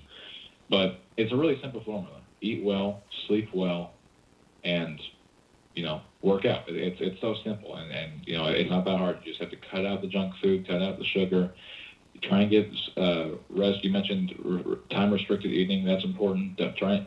If you're trying to lose weight specifically, don't eat. Like you said, there's like an 8-hour period. It can be whatever time during the day you want. For me, I do 10 a.m. to 5 p.m. But eat well, sleep well, and work out. It's not that hard. It's really not, especially when you have all the time in the world because of detaching from all the BS, the news, etc. We just have to take care of ourselves. The reviews for Extendivite are Bryson, amazing. the commercials came on. Some from Amazon. We'll be right back, by everybody. Christine. Great for heart palpitations. By Ann. Before I started using this product, every afternoon, my ankles and my hands would be swollen. That doesn't happen anymore. So if that part of their advertising is true, I have to assume that the rest of it is also. Not to mention that when I had my yearly blood test, only a few weeks after beginning to use this product, my cholesterol had dropped over 30 points. I'm going to continue to take it. By Crop. I love this product. It really works. By Brad. Works great, thank you. Tell us your story. Get your Extendivite today. To order, call 1-877-928-8822. That's 1-877-928-8822 or visit heartdrop.com. Extend your life with Extendivite. Okay, nurse, let's get this man to the ER. Staff. Right away, doctor. We see this every day. Heart attack or angina pain due to blocked and clogged arteries. Chelation can remove obstructions or blockages from arteries and help avoid painful and expensive surgery. Now there's Angioprim. It's a liquid oral chelation product that you take with juice. You start to feel the results fast. Angioprim increases blood flow all over the body, and that means more energy and strength to take on the day with less aches and pains. 60 years of research has gone into chelation, and Angioprim is the result. A safe and easy way to unblock your veins and arteries from buildup that slow circulation. Taping Dr. Jones. Please report to the emergency room right away. Log on now for a special radio offer from Angioprim. That's angioprim.com/radio. ANGIOPRIM. Angioprim.com/radio or call 877-882-7221. That's 877-882-7221.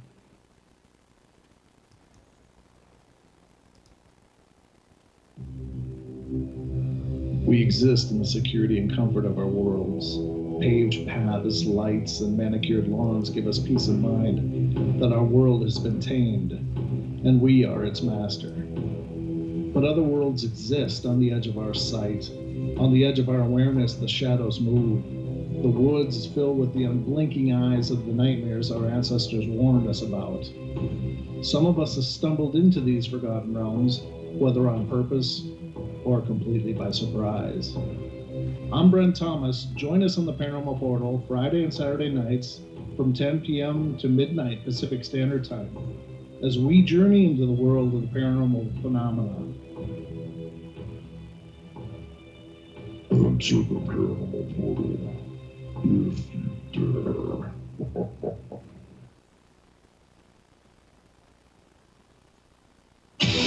No hate, no hype, no fear. You're listening to Truth Frequency Radio. We are TFR.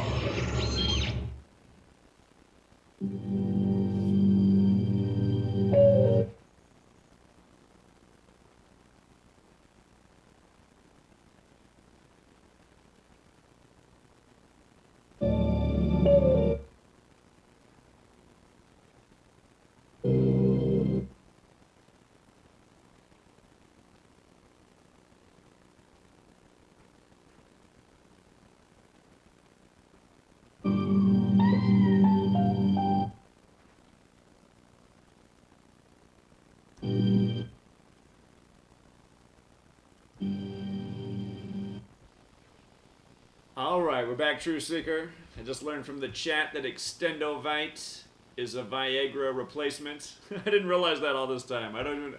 I guess I do a bad job of talking about the products, but we're not required to do that here on TFR, and I'm no salesman. Let me get back out to Bryson real quick because he got cut off by the commercial, and then we will get on to Bradenton, Florida, and everybody else who's waiting in line. Texas right after that, New York City, another New York. But Bryson, go ahead and finish your thought, friend. All right, yeah. So just kind of to wrap up the health discussion. You know, I'm young, so some people might say, well, you don't have the experience. Okay, about right before I became aware, right before I found your work and everything, I was addicted to sugar. I sold candy at my school, so you know when there had some excess Hershey's bars, I gobble them down. I used to have like a Faygo a day. If you know what Faygo is, it's a really soda. Unhealthy soda. It has about 60 grams of sugar per bottle. Yeah. So I know I'm not a quote unquote expert, but I've been through enough when it comes to health related things to know what I'm talking about. So just eat well, sleep well, work out, keep your mind healthy. That's another important point. You know, you can't just keep your body healthy. I mean, there's a lot of I saw like a 250-pound dude with giant biceps running around in the mask yesterday. So it shows some people work their biceps, but they won't work their mindsets. So, yeah, indeed. Indeed, they got to work out that muscle in the brain. So. Mm-hmm. But yeah, so to finish off, I know there's a lot of people on the line, but this news of the FDA to emergency use authorized, not approved, authorized. They love it. Not only do they do number games, they play the word games too, which the words are numbers, so it's kind of I don't know. I'm not gonna get too confusing, but this came the same day that Bill and Melinda Gates' divorce was announced. After 27 years, right? And the vaccine's going to be authorized for 12 to 15-year-olds. 12 plus 15 is 27. That came the same day, so I don't think that's any coincidence. But and you posted this in your post about this, that you think that the authorization could come May 11th, 2021. Saturn's 511 in Jewish cipher, but there's 3 days I think they could do, or there's 3 options I think they could do. I think it'll probably be. I think May 10th or May 11th makes a lot of sense because they've done so many vaccine rituals with 56 and 57. Coronavirus and COVID vaccine are both 56, and vaccine alone's 57. Monday next week, May 10th, has 56 date numerology. Tuesday has May 7th. I'll be surprised if they do it on a date outside of that. But what's this third date you're looking at? Well, Well, obviously 5/7 vaccine 57. Oh, this They week. could say they'll authorize it next week, and then they do it the week of. That'd be pretty obvious. But yeah, 5/10 or 5/11. But I think I was talking to Ben about this. We were talking on the phone earlier. What Ben thinks is going to happen is they're going to announce on Mother's Day that it's going to be available. That'd just be the ultimate mockery. On Mother's Day, they're announcing vaccines for kids and moms and kids, and there's all this stuff. But Mother's Day will be 60 weeks and 5 days after the pandemic was declared. Kids equals 65, pandemic equals 65. It'll be a 56-day numerology COVID vaccine, 56. And, so I think that could be Well, that's possible. a potential day. They did say early next week, and technically Sunday is the first day of the week, so I suppose that's possible. Yeah. Right, yeah. So, anyway, that's all I got for now. Sorry, I don't mean to be the one more thing guy, but the trial had 2,260 participants, like 226. The Roman Catholic Church is 26, and I talked about this in my most recent post, or my most recent decode on the total lunar eclipse coming up. If you write out May 26th, it equals 226. And I think they could be lining this up with the eclipse too, because the trials are happening at Duke University, which equals 203, like total lunar eclipse. So I wouldn't be surprised if they do something there too. Right, that's right. They started it at Duke. All right, great thoughts, Bryson. I appreciate it. Yeah, no problem. Have a good one. Yeah, you have a good night. All right, let's go out to 941 Florida. 941, you're on. Yo, Zach, you hear me? I hear you. Hey, what's up, bro? So, whenever you talk about the Bible and stuff, and you put Jesus' name and God into the Gematriator, and it always comes up 93, and then the other numbers, how come, you put in the names, but, those are names, for modern. Those are the modern names, if you get what I'm saying. Why don't you use, the original names that come from, the Old Testament, like Yahshua, Yahweh, and Elohim, and, why don't you put those in the Gematriator instead of using, the modern names, you get what I'm saying? Well, again, the things that equal 93 are God, Son, Crucifix, and Nazareth. They're all 93. And again, the sun is 93 million miles away, and the 930th chapter of the Bible is where the New Testament begins, the story of Jesus. Matthew 1:1's the 930th chapter. Adam lives to be 930, the first man. And then Jesus is crucified between 9 a.m. and 3 p.m. So, that's the point I make with the 93. Also, the Roman word for crucifixion, triclavianism, equals 93. So that's the point I always make with 93, because the cross, which Jesus was believed to have been crucified on, the cross is the symbol to the pagans to measure the 4 seasons of the sun. And then the sun in the sky, the Son of God. So those are the connections to 93. And I think God's Son, translates in any language, it would still be that way. Nazareth is Jesus' home. I don't think they changed the name of that. They changed his name from Yeshua to Jesus. By the way, Yeshua has gematria of 79, like Society of Jesus, and like Abrahamic, as in the Abrahamic religions. But the 93 just goes with those words that I think would apply regardless. Yeah, that's true. But so when you were saying Adam, you're speaking about Adam, because when I was in high school, I used to go to Catholic school for my sophomore, junior year, and then I had my junior year as a teacher, and he was a pretty cool dude, Nick Sabella. So he was telling me that the story of Genesis, he was basically explaining that it's not real to a sense, but it just kind of to get a storyline. You get what I'm saying? The whole entire story, the way it was explained, wasn't how people make it out to be. You know what I mean? Sure. The Bible's definitely open to interpretation. Something I'll always point out with Adam is Adam has gematria of 26 like God, and it's the 26th verse of the Bible where the first man is made that becomes Adam. So. Yeah, that's what's up. Yeah, that was just basically. Oh yeah, another thing. So with gematria, I know you. Whenever you use it, it's what's the word I'm looking for? It relates to other places in the world and stuff. But do you think it's more connections within the U.S. or you think it could be make more connections around the world. But I don't know if you've been Around paying the attention to world. like Mexico, like Of course, around the world. yeah, Mexico, like of course. English was not created in America. English is older than the United States of America is. yeah, because like, but a lot of the times whenever videos are more like they're more predicated around stuff, the events that happen in the United States. But like I was saying, have you been looking on the news like around the stuff that's been happening in Mexico? It was like three like three subway crashes within one day. I think it was yesterday or something like that, in like different places in Mexico, and like all the protesting that's happening in Colombia right now.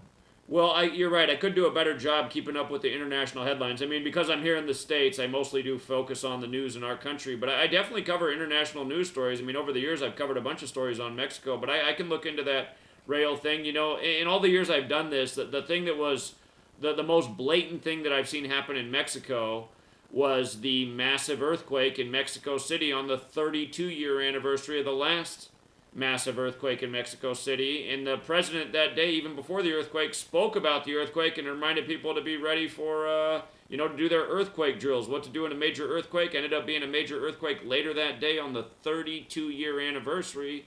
And words like bomb equal 32. And you have Jesse Ventura saying when he was a Navy SEAL, they were out in the Pacific and all over oceans planting bombs in the ocean.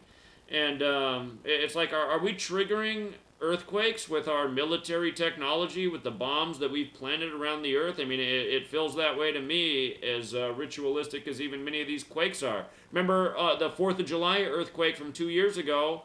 They said the epicenter was on the military base. But yeah, I'll look into what you just brought up about the subway cars all crashing on the same day. That does seem weird. Yeah, it's crazy. Hey, but one more thing, last thing. So like with Gematria, whenever you put in people's names, like, do you think it can connect with everybody? You know, because like my wife, right? So like, I'm not gonna say too much, but I put in her name and stuff, and it adds up the number 145, and I put up another number, deceiver, like liar type stuff, and it equals to 145. So like, you know what I'm saying? I don't do that. So. Again, I don't use Gematria like that for people's personal lives. I mean, there are interesting things to observe, but what I'm pointing out is just how every single day what's in the news is so systematic. You can see why you're reading about that news story, on the day you are. The last time I did a real, big decode of all the news stories in the day was just the other day on May 3rd. I mean, just like every single story that day was 53 or 35 on 5-3. You even had George W. Bush saying that, the GOP is like doing this Protestantism right now, essentially, with what they're doing. It's like, come on, you're going to say that on May 3rd, the day that can be written 3-5, when Catholics 35 and religion's 53, and the Protestant movement was against the Catholic Church. And of course, Bush was a member of Skull and Bones, who gets their symbolism from the Knights Templar who served the Catholic Church. But again, this knowledge is good for seeing how the media contrives its news stories each day. I wouldn't say that, because this person or your friend or your sibling or your family or your wife or whoever has this number, that because it connects with this word, that means something. That's not the way I've ever taught to use this knowledge. It's just obvious that the controllers of this world use this knowledge to plot their rituals each day this way. But drawing the parallels to the people in your personal life, I've never done that, and I don't advise doing it. Hey. What do you mean whenever you said Abraham Lincoln? You said only a horse died in the Civil War. I tried looking all over for that, but the only thing I found was the letter that Abraham Lincoln wrote that saying the Jesuits were responsible. You think you can give more context on that? Saying like only a horse died? Oh, so the first battle of the Civil War, the opening battle of the Civil War, that's recorded in every history book. The only casualty of the first battle of the Civil War was a horse. No person died. The opening battle of the American Civil War. But the thing about Lincoln penned a letter on June 8th, 1864, blaming the Jesuits for the war. He said there would have never been a civil war without the sinister influence of the Jesuits. Yeah, I had seen that letter on Pinterest. I was looking all over for it, but it was only pictures that I could find on Pinterest, but I read it. It was very interesting. Exactly what you said, Jesuits are blamed for it. All right, bro. Appreciate the answers. Have a good one. All right, man. Yeah, you have a good night. Truth matters. Appreciate that. You take care, Florida. Appreciate you staying up.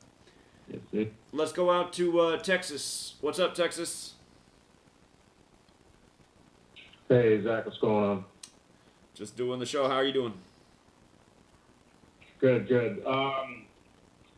So I was watching Jordan Maxwell on the Killer Priest live stream earlier, and he was saying, like, those new masks, like, from China or whatever, you know, they got the germs in those new masks. You know, and I was like, it's kind of weird when they first came out with those, you know, it's like, my gut's telling me, like, man, it was like, they could just be putting shit in those masks, and we wouldn't even know. So Well, hold on, pause. Just pause what? right there. Yeah, right, the Matrix, he just went into his gas station and he just filmed. He said, look at these masks here in this gas station. He says, look at what it says right on the mask. And he films it with his camera. He says, look at that. This mask can cause cancer and birth defects. Says it right on the mask packaging. And yeah, I know. I've never seen that too. Yeah. So I mean, I don't know. Again, I mean, that seems entirely possible to me. I don't know that it's true. But with regards to Jordan Maxwell, who I appreciate, Jordan Maxwell also once said that people will never wake up because all they care about is tabloid information, and the occult knowledge that they need to wake up to is not connected. But what I need Jordan Maxwell to do, and I've reached out to him several times, is share this knowledge, because we've done what Jordan Maxwell said couldn't be done. He said there was no way to connect the occult knowledge that they use with the world of celebrity and entertainment that they're into, but that's totally false, because this knowledge, this occult knowledge, is so easy to use in their rigged world of sports, and you can even make money off it. So, Jordan, if you're out there, man, I need you to call in.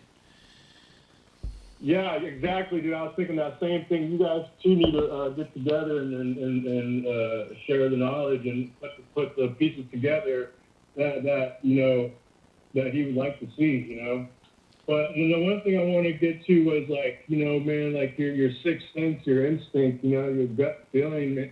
Like, you know, my whole life I've been like kind of like.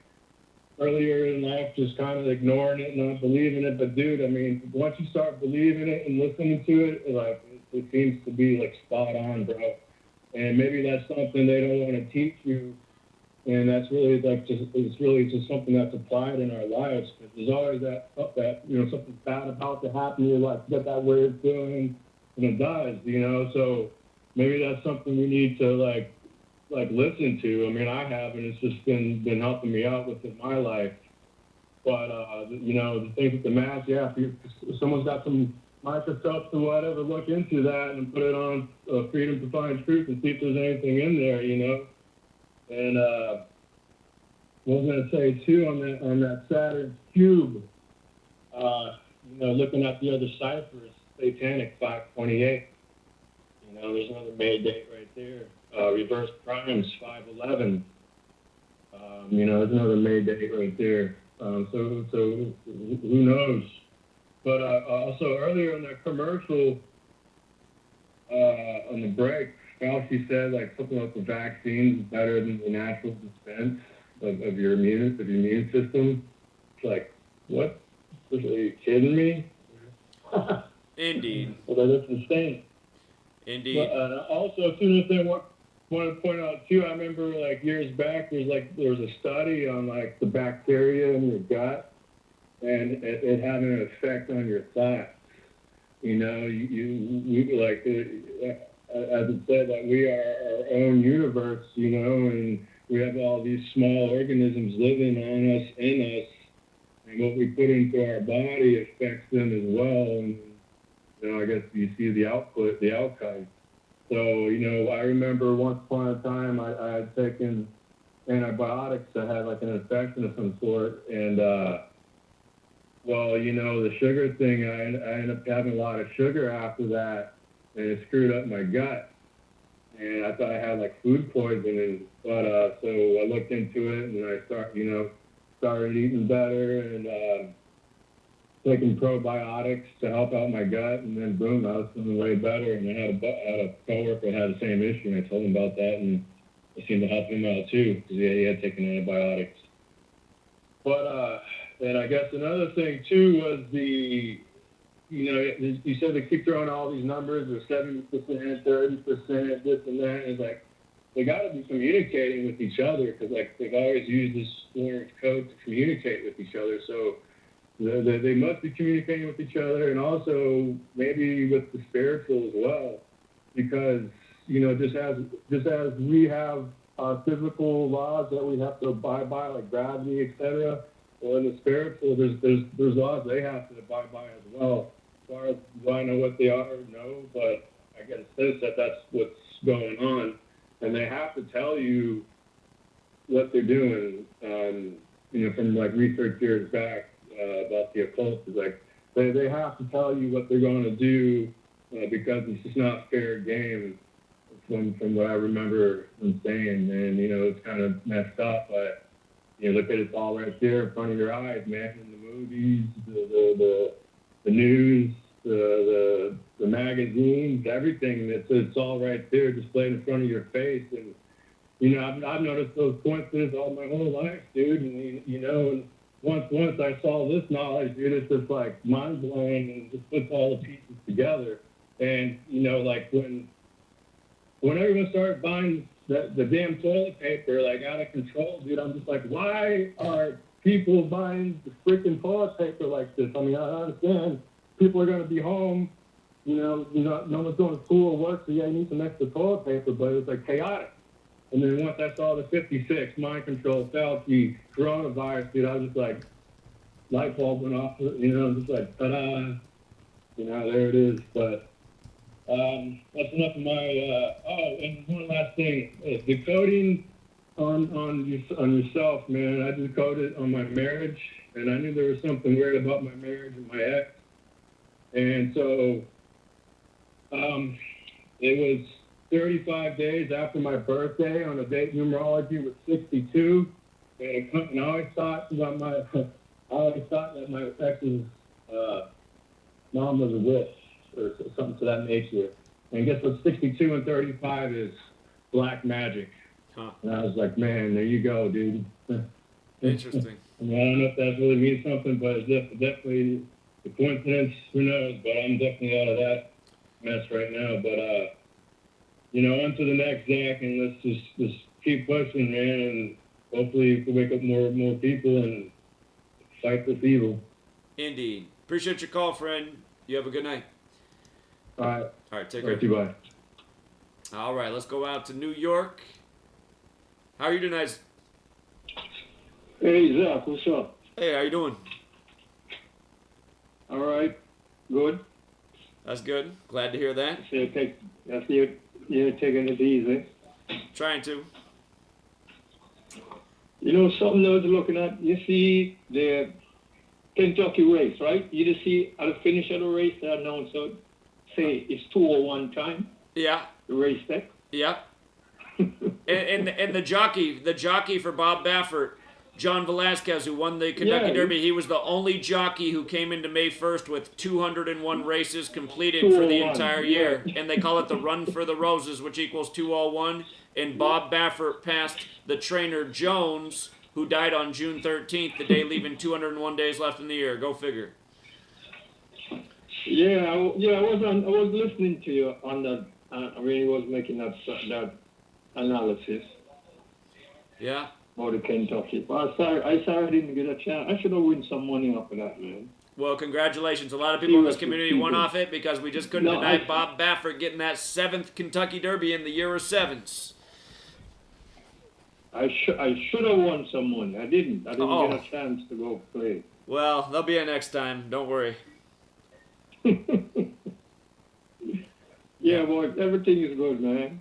Well, I'm glad to hear that. I appreciate you. Yeah. So I keep listening, you know what I'm saying? All right, friend. Appreciate you every week. You have a good night. Yeah. Until next time. All right, you too. You take care. Yeah.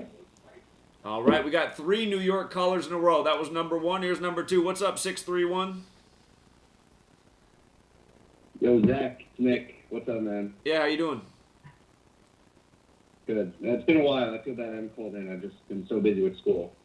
That's okay. Before I have a pretty interesting decode that actually ties into what Rambo was talking about, but before I get into it, I just want to say, man, you're the best. Going out, pounding the pavement, like, no one is doing what you're doing, There's always trolls with everything, but at the end of the day, you're the only one that cares enough and is dedicated enough and really just cares about what it is that you're talking about to be able to just mobilize and really just get the word out. And that's also because what you're talking about is actually, it's the truth, unlike all these, most of these shows on YouTube and all throughout social media. So I just want to say thank you, and I'm sure everybody else is feeling the same way.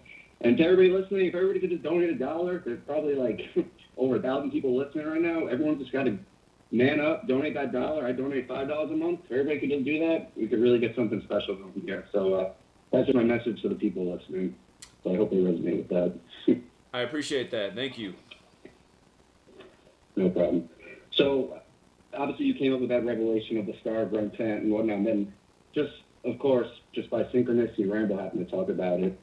And after you were discussing it, I decided to think about it more, and I wanted to look at the biblical meaning of it and whatnot. So what I found, I don't know if you talked about the verse within the Bible, Acts 7-4-3.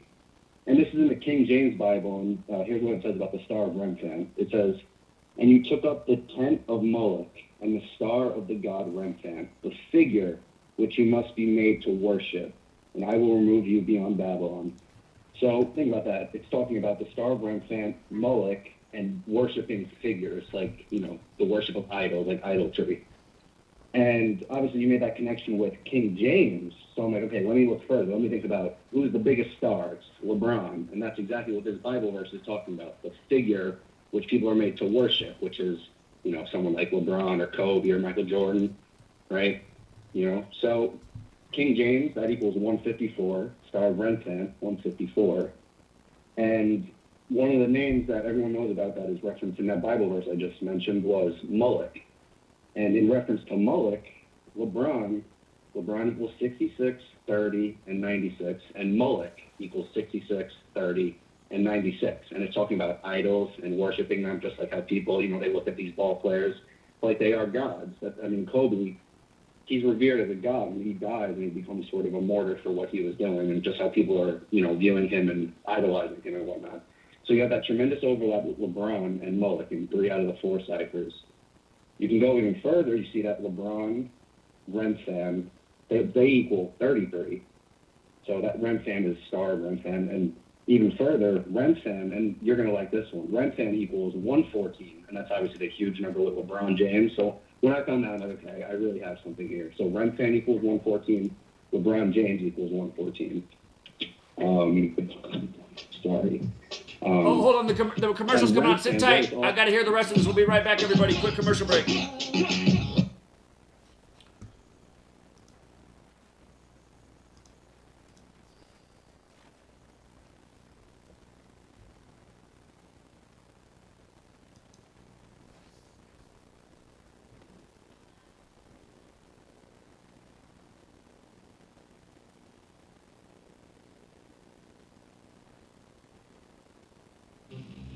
Truth Frequency Radio is your #1 source for news and information without the hate, hype, and fear. We're proud to feature cutting-edge programs like Beyond the Veil with Chris and Cherie Geo, X Squared with Brooks Agnew, Paranormal Portal with Brent Thomas, Karanism Raw with Karen Atmissa, Fearless with Frank Castle, Strange World with Mark Sargent, The Eye of Ra with Rob Castaldo, The Infinite Fringe with Billy Ray, Ironworks with Josh Corey, The Cam Baker Show, and dozens more. Did you know you can listen from any telephone by dialing 641-793-7117 or call into your favorite show toll free at 833-TFR Live. Uncensored talk and news you won't hear on the mainstream media. Truth Frequency Radio, your protection from deception.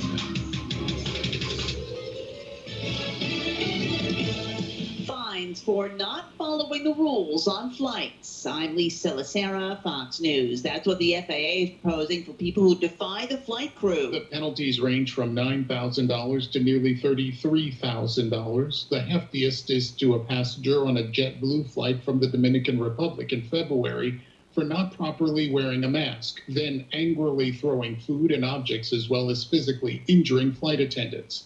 That flight was turned around due to the passenger's actions. 2 of the other 3 incidents were mainly protests against masking. The last was a passenger who did not remain seated during takeoff. The FAA did not provide names or genders. Each of the accused has 30 days to respond after being notified. Gernal Scott, Fox News. The Centers for Disease Control and Prevention will allow cruise lines to be in trial voyages in the U.S. They will need volunteer passengers who will have to wear masks and social distance while on board. The volunteer passengers need to be at least 18 and be fully vaccinated against COVID-19.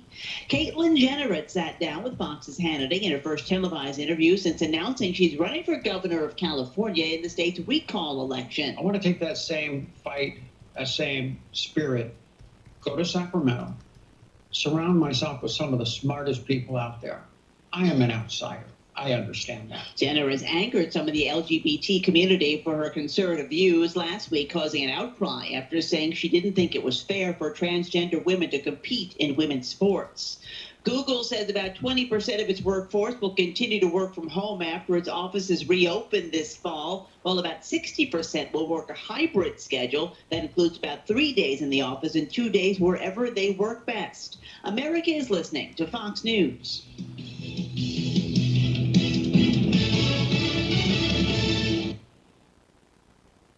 This is Truth Frequency Radio. The wicked one, obviously under heavy Masonic influence.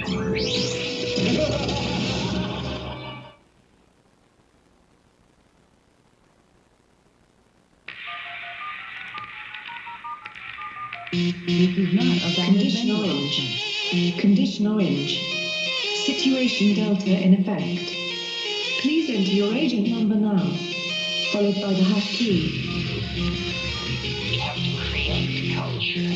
Don't watch TV. Don't read magazines. Don't even listen to NPR. Time comes when silence is betrayal. More for themselves and less for everybody else. But I'll tell you what they don't want. They don't want a population of citizens capable of critical thinking. They don't want well-informed, well-educated people capable of critical thinking. They're not interested in that. That doesn't help them. Think for yourself. Question 30.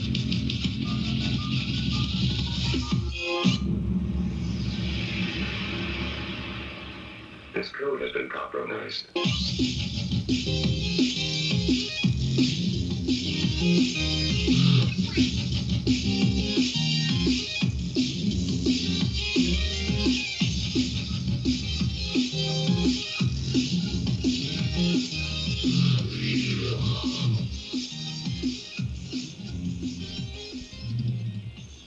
All right, we're back, True Seeker. We got cut off by the commercial break. Somebody points out in the chat, not really actor, but have you seen the movie Blow with Johnny Depp? It's based on the life of George Jung. Might pronounce it Young, I forget. But the man who made a lot of wealth dealing drugs. And his name in Gematria equals 55 in what we call the most pure cipher. If you can only have one cipher, it's the alphabetic order with the rules of numerology. His name 55, dead today on 5/5. I'm going to look more into that. I wouldn't be surprised if it's all lined up with Johnny Depp, who they got to play him in the movie. But let me get back to the caller who was making some great points before he got interrupted. And just before we go back to him, just so you know where we are, we're going to Selden, New York, Rochester, New York, Barton, Chicago, Toronto, then Ontario after that. Actually, back-to-back Toronto. Waterbury, Connecticut, Oshkosh, Wisconsin, Boston, Massachusetts, Carbondale, Illinois, Atlanta, Georgia, Eatontown, New Jersey, 352 in Florida, 720 in Colorado. After that, there's even more, but we should get through all those callers. But let's get it going. Again, from this point on, you guys, if you can keep your call to 2 minutes or less, that would be great, because there are a lot of people on hold. And that said, Selden, New York, you're back. All right, thanks, Zach. Thanks again for taking my call. So I was just talking about Rempfant, King James, and just how it's all connected to LeBron James and whatnot. So I believe I was on where Rempfant equaled 114, just like LeBron James, and obviously that's the huge number with LeBron. And what Rempfant is idol worship, and what that is referred to is an idolatry. And when you write out idolatry, it equals 41, just like King equals 41. Obviously, Kobe Bryant is 41. He died at age 41. Everybody knows all that. And 41 is the 13th prime number, and the word star equals 13. Star also equals 58, and those are obviously two numbers very much so connected to Kobe Bryant. And then just something else about Remfan is that the God Remfan, what that ties into is something, and this is, Rambo talked about this. It's spelled Chiun. Maybe it's pronounced Shun. I don't know exactly how to pronounce it, but it ties into Remfan and what he represents in relation to Saturn and the Akkadians and whatnot. But when you write out Shun, it equals 55 and 26, just like God.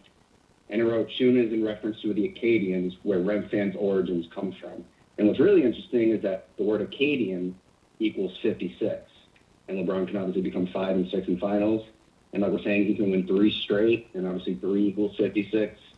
So I just thought this was fascinating, especially in light of what you just uncovered. And I love how the time right here is 11:04, just like 114. Huh, so it's funny. Yeah, I mean, that's hey, what I for had.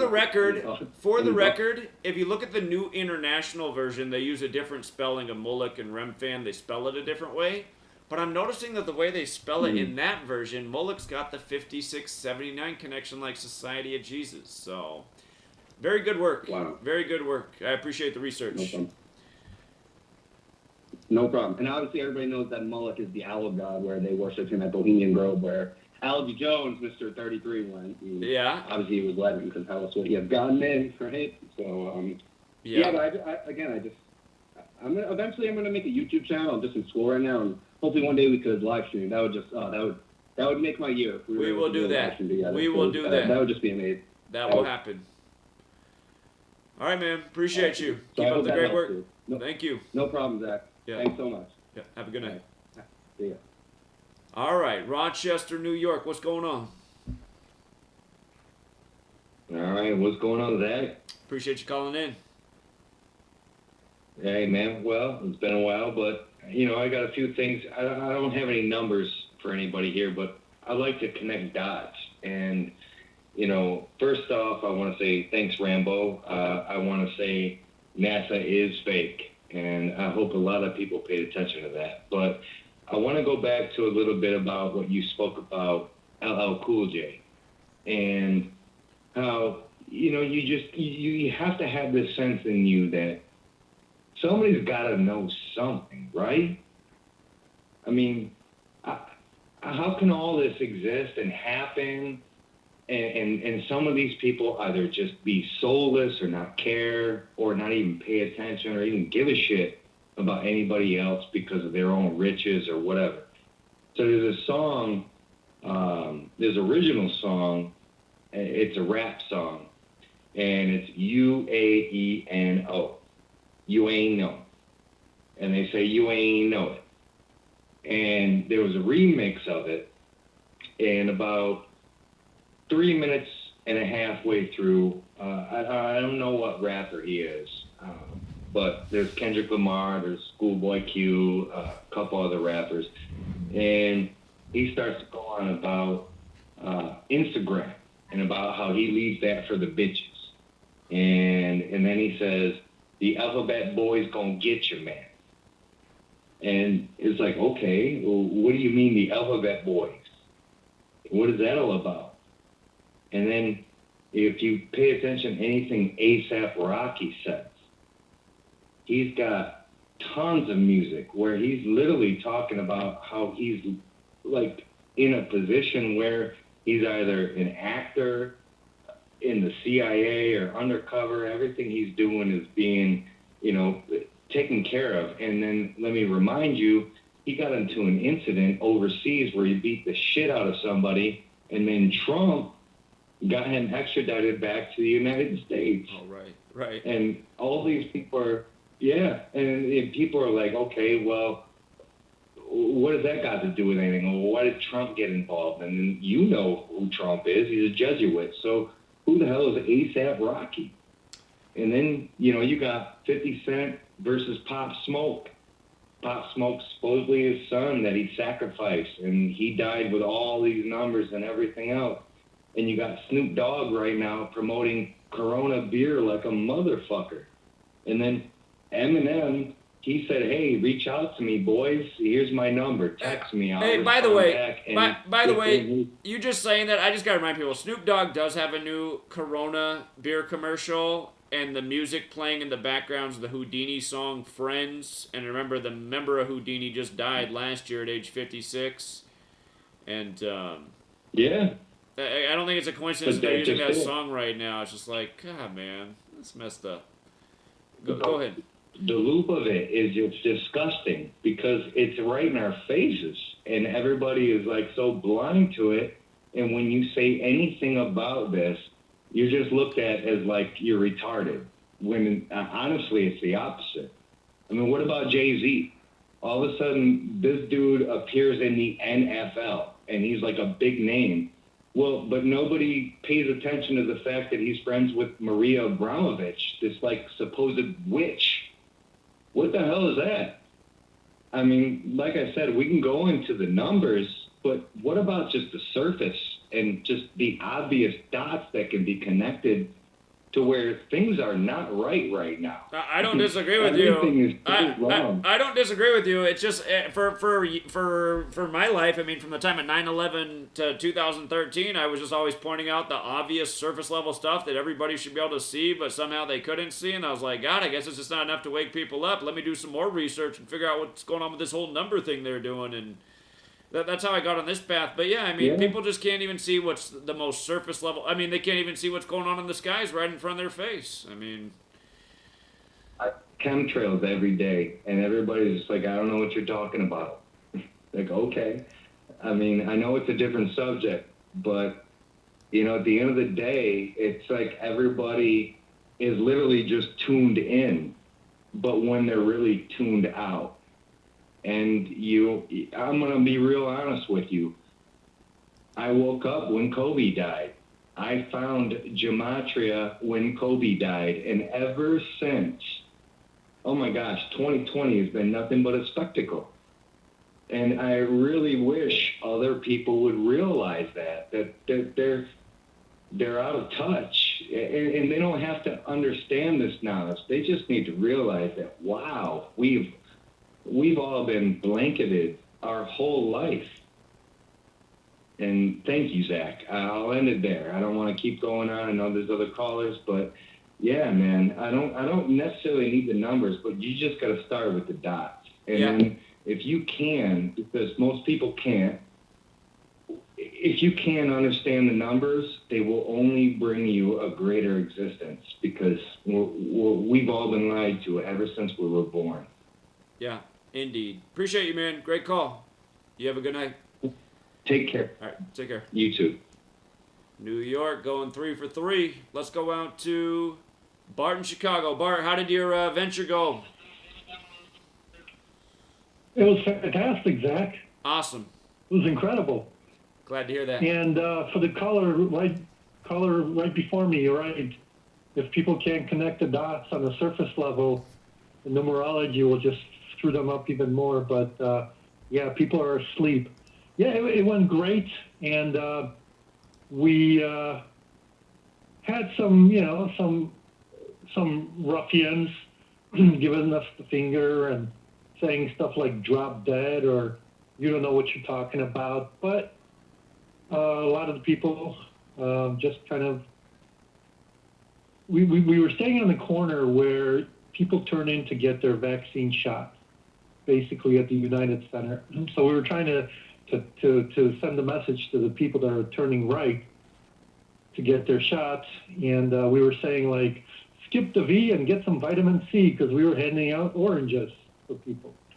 And we had some flyers as well, like I mentioned earlier, or on the past call, and we had people that pulled over, talked to us, had questions, and we did get a lot of beeps. But the great thing was that the Chicago Police Department was on our side. Very cool. We had two visits. We had two visits from the CPD. One was just a single officer pulled over and said, "Hey, the people complained that you guys are causing trouble." And I said, "Officer, does it look like we're causing trouble? We're just out here holding signs and just speaking some truth." Well, if you just keep doing that and don't cause any problems, you're all clear. Take care. Have a good day. He drove away. But the next one was the best. 2 police ladies, beautiful young police, Chicago police women with bright smiles, and they pulled over and said, "We love your sign," the one that said, "Take off your mask. The only thing contagious is your smile." They're like, "We love your sign. It's so cute. It's so adorable." And they were smiling and gave us a thumbs up. And the funny thing is, our megaphone ran out of. I mean, the batteries just died. And Jamie comes up to the police ladies like, "Hey, you ladies have any batteries by any chance?" I thought it was hilarious. Did they have any batteries? But it was fantastic. That would have been awesome. No, they didn't. Okay, that would have been cool. Yeah, that would have been awesome, but they pulled away with a thumbs up, and I know you saw the post, you commented on it, appreciate that. So yeah, it was great. Chicago people, don't be afraid.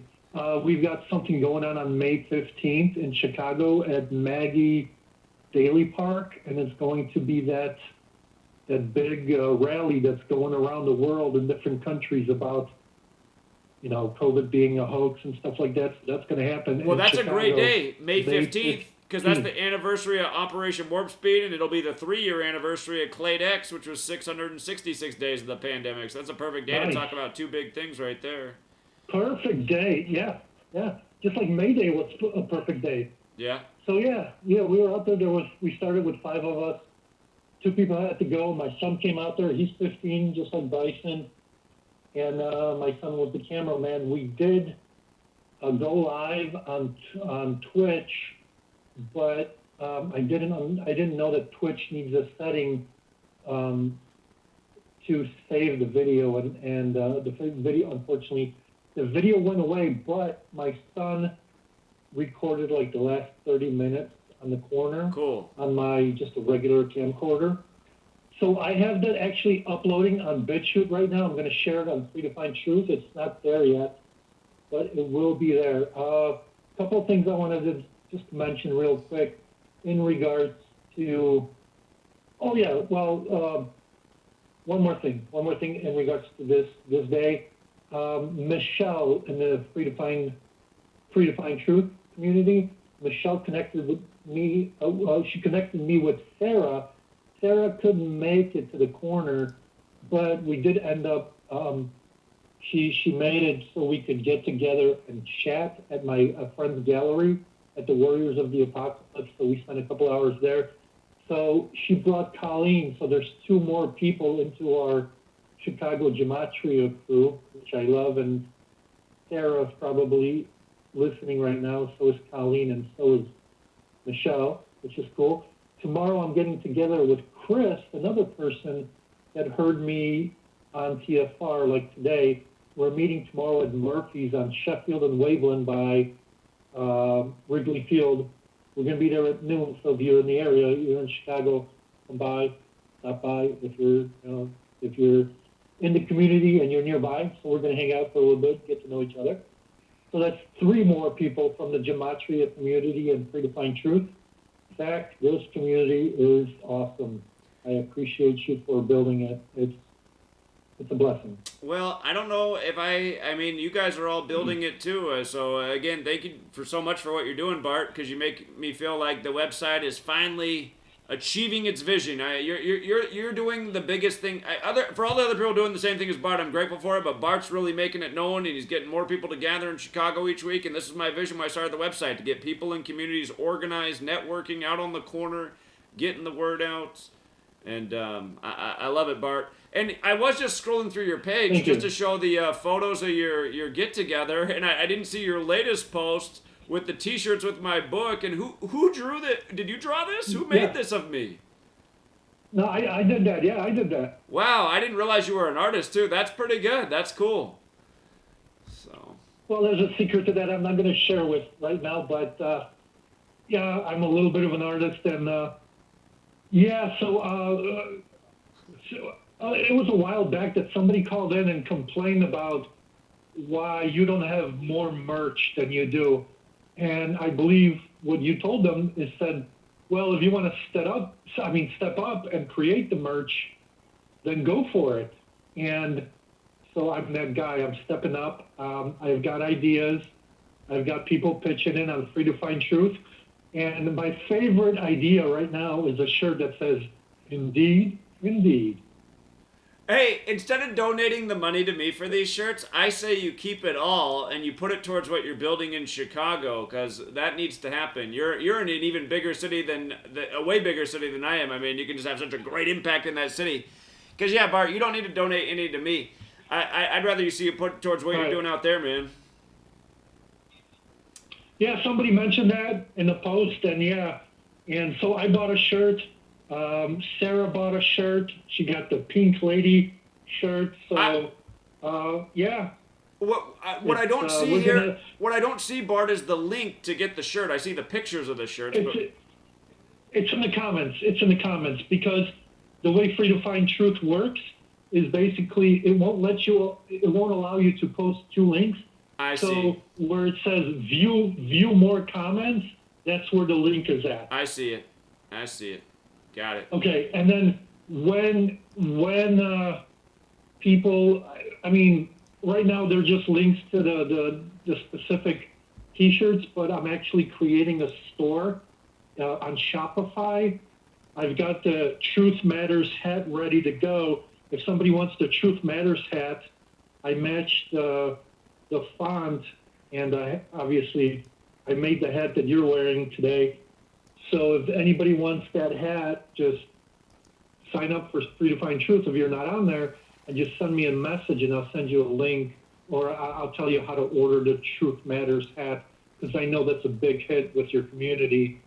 And thank you, Zach. I will definitely use that money to promote our cause here in Chicago.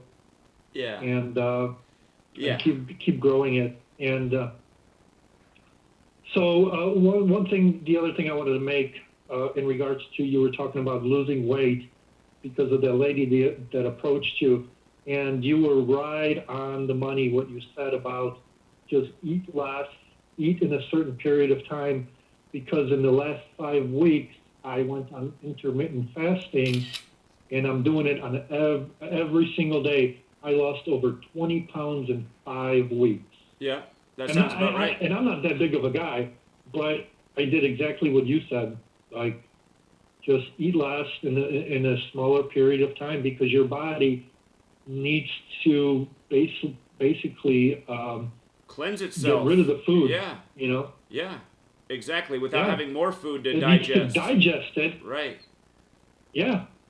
And if you keep forcing food in your face, which America made it so convenient, they called it snacking. When you're hungry, snack. Bullshit. Don't snack. Pardon my French. Don't snack. Snacking is bad. Just eat it within a certain period of time, and then don't eat again until you get to that period of time. Yeah. And then just eat well. Don't eat fast food. It's all crap. Eat a lot of leafy greens, onions, cilantro, and parsley, like you said, cleans the body of metals and stuff like that. And just stop stuffing your face. And honestly, you really don't have to work out, but you should, because your body needs. Do simple workouts. Today, do simple workouts. You don't even need to have a gym membership. Push-ups are a great exercise. You can do push-ups right where you are right now. So exactly, and that's what me and Brian did today, because me and Brian get together once a week at his place at the art gallery. We work out, and that's what we do. We run in place for 20 minutes. We do push-ups. We get up, run in place, drop down, do 20 push-ups. It's like a military workout. Run in place, drop down, do push-ups. You get up, you run, then drop down, do push-ups. That's all you need. I mean, that's a really simple workout. You do that for 20 minutes, and you're good to go. So exactly. It's not hard. People make it complicated. It's not complicated. Stop stuffing your face and just work out for 10, 20 minutes in your kitchen. Exactly. That's it. Yeah. Appreciate it, Bart. Keep up the great work, friend, and awesome job on the shirt. That looks like me. That's a great depiction. I appreciate it. I appreciate you, Zach. All right, take care, Bart. Thank you for building the community. Welcome. All right, you too. Thanks for being a part of it. You have a good night, friend. You too. I never knew he had the skills like that. Let's go out to Toronto. What's up, Toronto? Toronto? Hello? Hello, Toronto. All right. Well, the next caller is also from Toronto. Toronto? Hi, Zach. How are you? Hi, Natalie. I think your neighbor called first, but maybe stage fright. I have no idea who that is. Yeah, it's funny you guys called it right next to each other. You know what? I'm going to take a screenshot of both of your phone numbers in case one of you ends up reaching out and saying, hey, can I link up? And then I text the other one and say, hey, do you want to exchange numbers? But I'm going to save it just in case you guys are friends that are meant to be who called in tonight. So. Okay, I have no idea who that was. That's interesting. So that would be a good idea. Are you all done with school? I'm glad that your pen line, your hilarious pen line disappeared. That reminded me of when I went snorkeling, Northern Ontario, and those snorkeling goggles gave me... I still definitely have the tan line for the record. I kind of look like a striped tiger, so I'm just hiding it with my hat. The one I got a ridiculous sunburn with snorkeling goggles, so I got a sunburn like a centimeter from my eyebrows going around my temple and around my cheekbone.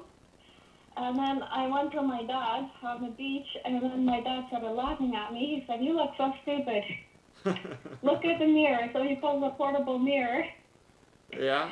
And then for the next few days, he calls me Four Eyes. He's like, Four Eyes, I need help. Oh, no. Because I had the goggle imprint. Huge burn. Huh. The goggle burn. Yeah, I can imagine that.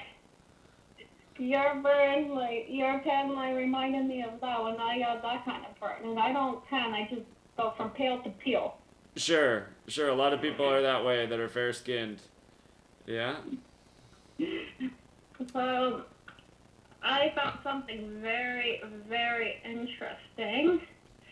I've noticed that the 401, the highway that I live by, is 79th prime number. And 79 is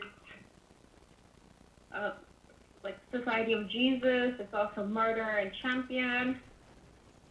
And I have also noticed that, like I learned as a child from Lester B. Pearson Airport, so that's the airport that was technically in Mississauga, but everyone calls it, I'm flying to Toronto, to... Oh, Natalie, the commercial snuck up. We'll be right back, everybody. Sit tight.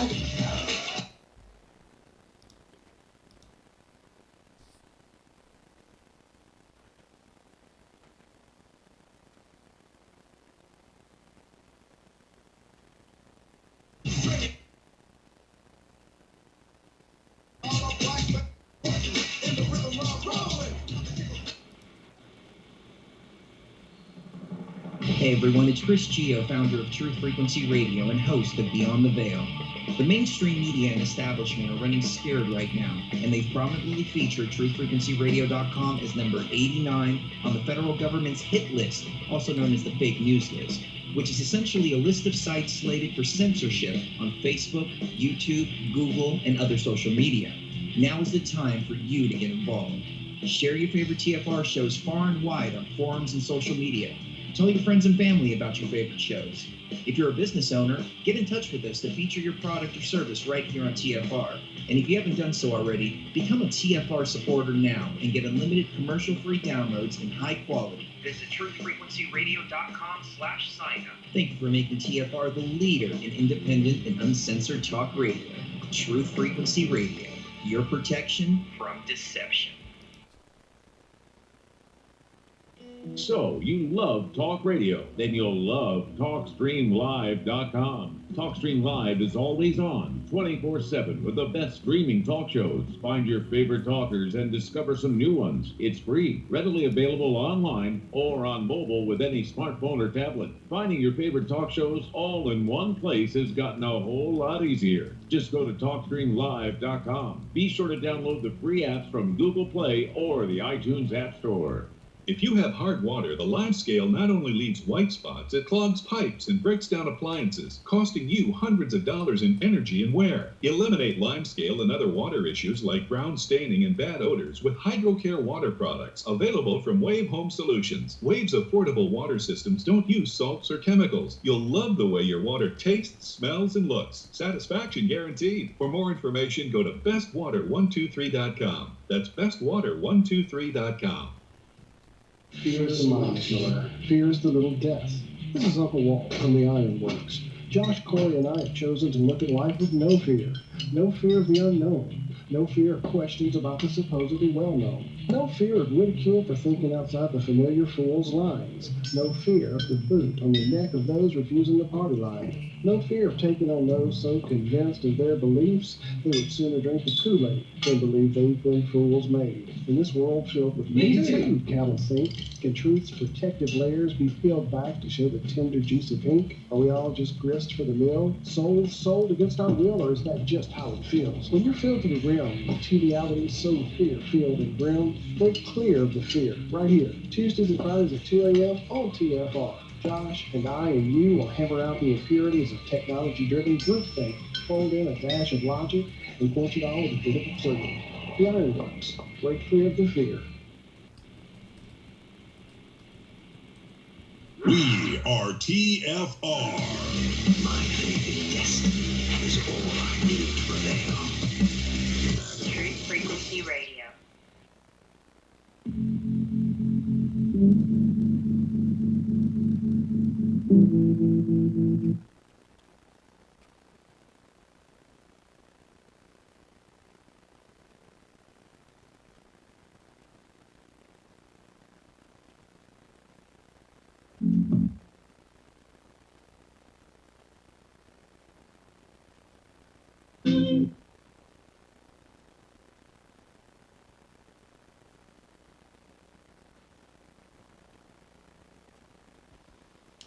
All right, we're back, True Seeker. It's the final 30 minutes. We got interrupted by the commercial break again. And let's go back to Natalie. Still there? Natalie? Oh, hold on. I went to the wrong Toronto caller. My fault. That should be Natalie. There we go. Okay, yes, I'm here. Perfect. Okay, so I have noticed that, so Highway 401 is actually the busiest highway in the U.S. and in Canada it still is due to the volume of traffic, and it's an 18-lane highway. And, well, through the Mississauga-Toronto area, it's still an 18-lane highway. And so I've noticed that it's also called the Highway of Heroes. So then that's 172, 91, 233, and 233 is the 52 prime and 62. And it's called the Highway of Heroes from Lester B. Pearson Airport to Trenton, Ontario. And Trenton, Ontario is where the military base is located.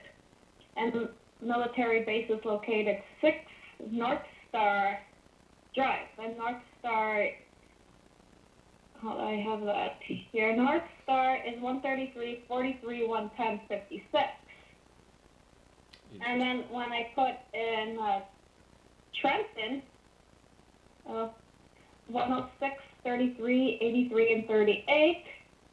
And then I put in Murder, so 79, 34, 83, and 38. You see the connection? Sure.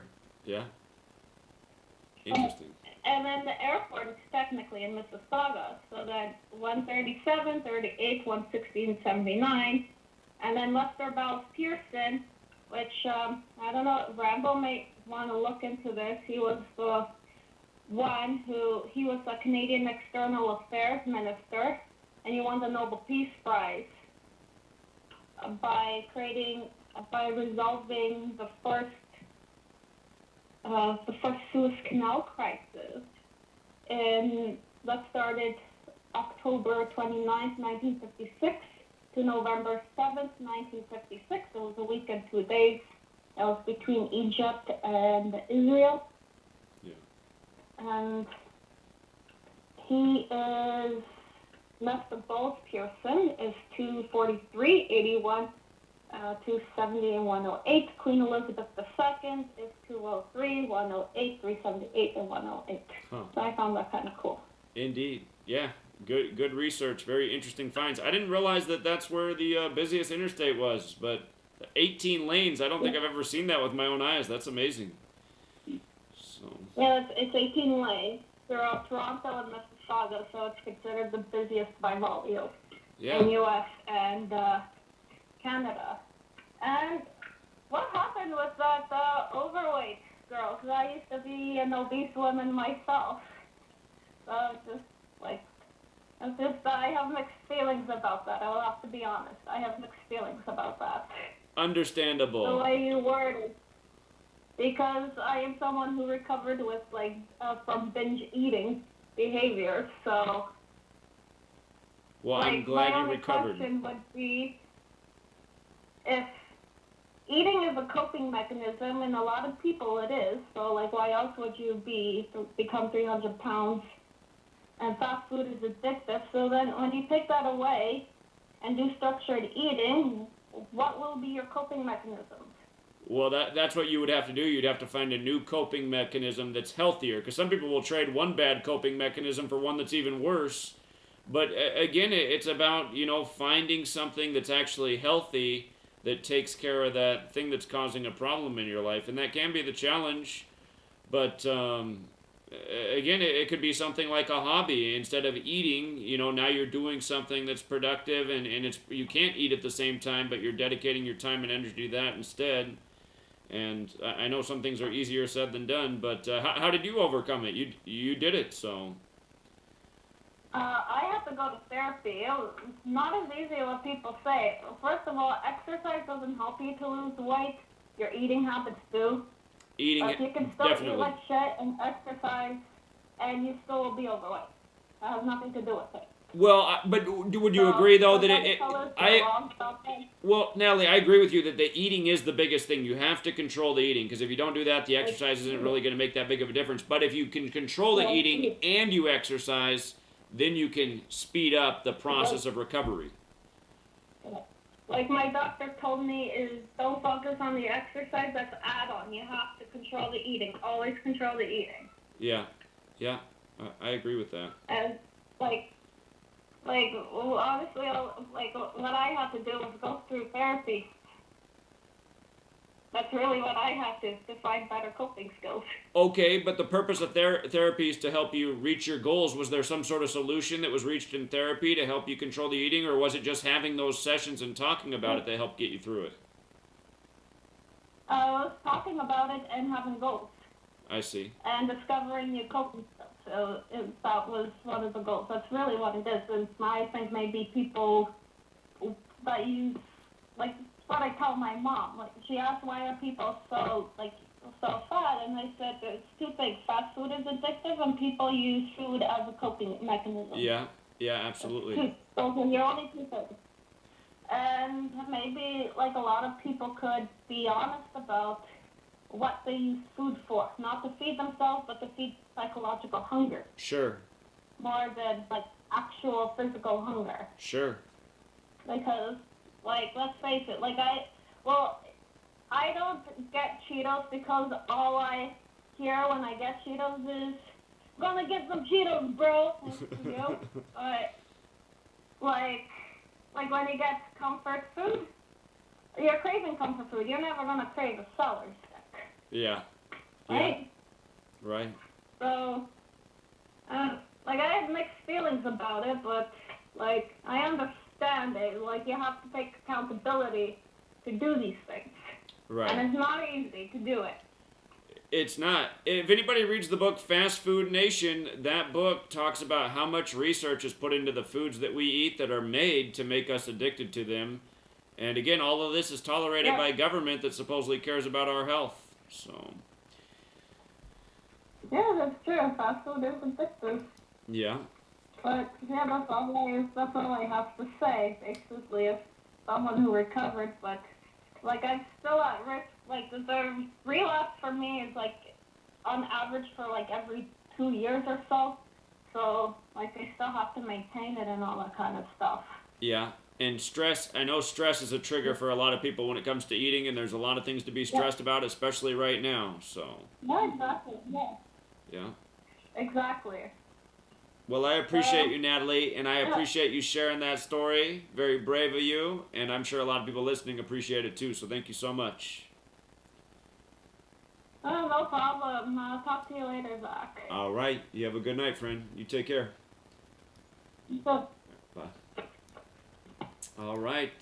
A little bit further down south, Oshkosh, Wisconsin. Thank you for your patience. Thanks for taking the call, Ben. Of course. What's on your mind? You can hear me all right? It sounds like you're driving, but I hear you. All right. I would just like to talk a little bit about the city I live in here, Oshkosh. The model of Oshkosh is on the water. So I just kind of like think of like reflection or, you know, sure, looking at things upside down, mirror images. So I decided to, you know, take the word Oshkosh and flip it upside down. And I see, you know, the number is 450, then the letter K, and another 450. So I see 245. Oshkosh is located in Winnebago County. Now, if you put Winnebago County in the, you know, Gematriator calculator, you get 90, 45, 153, and 45. So I just see 245. You know, add up the 245, you get 90. So I just see, you know, kind of like a relationship there. Have you ever heard of Jesuit retreat centers? Jesuit retreat centers. Well, tell me more about it. Well, I just figured out there was one in the town of Black Wolf, which is like 5-6 miles away from Oshkosh, but they still consider it in Oshkosh. I see. There's like 23 Jesuit retreat centers in the United States, and there just happens to be one right on Lake Winnebago here. Now, if you put Holy Bible in the Gematriator calculator, you get you know, matching ciphers in all four. Yeah, 90, 45, 153, 45, just like you said, yeah. You know, so it's just a, you know, a weird, you know, it's just odd to me. I don't know if there's any more relation with that. Well, remember, IHS, the Jesuit acronym is 45, and that's a big number of the Bible. The King James Bible was named that in 1611, the year he turned 45, and he was favorable to the Catholic Church. But also the 153 is important because Jesuit orders 153, like Holy Bible's 153, which again connects to the miraculous catch of fish. So yeah, you're saying they have a retreat center there. They consider it in Oshkosh, even though it really isn't. So that probably is a big part of why. And the state highway that's right, you know, running with Winnebago, Lake Winnebago, is Highway 45. Ha, perfect. Perfect. So there's 4 highway bridges that cross the Fox River in Oshkosh. You get Highway 21, Highway 44, Highway 45, and what's the other one I'm missing here? Did I say 41? You didn't say 41. You had 21, 41, 44, okay. 45. So those are the 4. And you get add those 4 together, you get 151.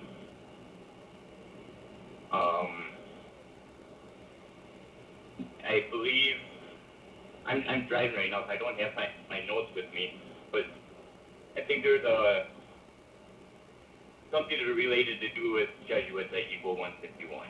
Well, it's the 36th prime number. IHS is also 36. I mean, you could say that Jesus Christ is 151, but I don't know. It might be a stretch there with 4 highways, add them up. But that is interesting. Friend, I really appreciate it. We're almost out of show, and there's a lot of people on hold, but definitely call us back. And I'm glad we got to hear from you tonight. Oh, I got a lot. I got a lot more. Thank you. I will call back next week. I look forward to it. You have a good night. All right, we're going there to Boston. Boston, how you doing? What's going on, Zach? How you doing? Doing well, thank you. Yeah. Seems like everyone in the chat likes Natalie. I see her name everywhere in the chat. Well, there's not a lot of ladies that call into the show, but she's a regular caller, and I think just people appreciate hearing a woman's voice. So. Oh yeah, for sure. She seems like a sweet young lady, very, very knowledgeable. Indeed, indeed, yes. Yeah, and also to add on to that, what she was saying about the health. You know, I'm very health conscious myself. You know, people have to understand it's just simple vitamins you take as well to boost your immune system. You know, like turmeric, for example, elderberries, bladderwrack. I personally take sea moss. It's probably one of the best superfoods.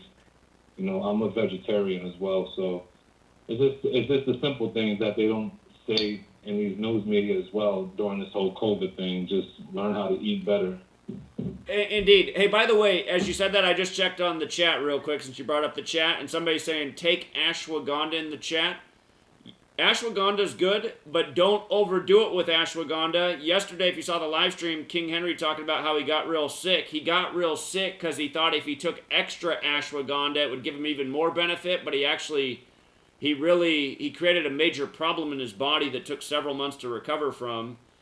And so, yeah, again, if you do take supplements, though, realize you can't overdo it. Follow the directions. They put those directions on the bottle for a reason.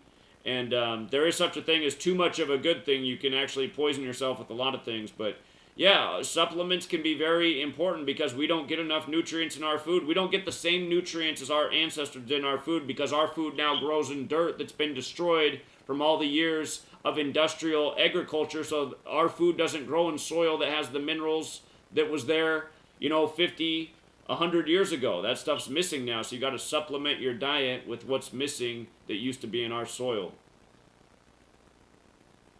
Yep, for sure. You couldn't have said it any better. So a couple points I wanted to make out before you get to the next caller. With the Cinco de Mayo today in Mexico and, the Trump decode, there's a big boxer who's from Mexico, Canelo Alvarez. He has a big fight this weekend against the undefeated boxer, and Canelo Alvarez, being from Mexico, his record is on 55 wins. So if he wins this Saturday, he'll be 56 wins, which is a big number, 56. That's been a big theme lately, yeah. That's it. I'm going to have to look more into that fight. I appreciate the heads up on that. Yeah, and Elon Musk will be on Saturday Night Live, and Dogecoin just went up the other day. I remember calling in before, and Dogecoin is at 54 cents. Before it was at 35 cents, and we spoke about this before. Yeah. So they're predicting Elon Musk being on Saturday Night Live that Dogecoin could possibly go up to $1. Huh. That'd be a big jump. Yeah? Yeah. Okay. Good Yeah, thought. yeah. And and it's all manipulated by Elon Musk. That's what people have to understand with these cryptocurrencies. 100%. Well, I appreciate all your thoughts. I'm going to keep it moving just because there's so many people on hold and we're less than 10 minutes to show. But I appreciate you, man. Thank you. No problem. Have a good one. Yeah, you have a good night. All right, you guys. There's a lot of people on hold and not a lot of show. Let's go out to Atlanta. I believe it's Jay with open eyes. What's up, man? Yeah. What's up? I was just gonna ask if you had time to talk after the show because there was a lot that I actually wanted to show you, but there's no way that I'd be able to show you everything with the amount of time that's left. I called in kind of late, that's why. Well, here, I'm going to save your phone number earlier. right now. I can't do it tonight because I told Sweet Lady at 9 I'd spend time with her.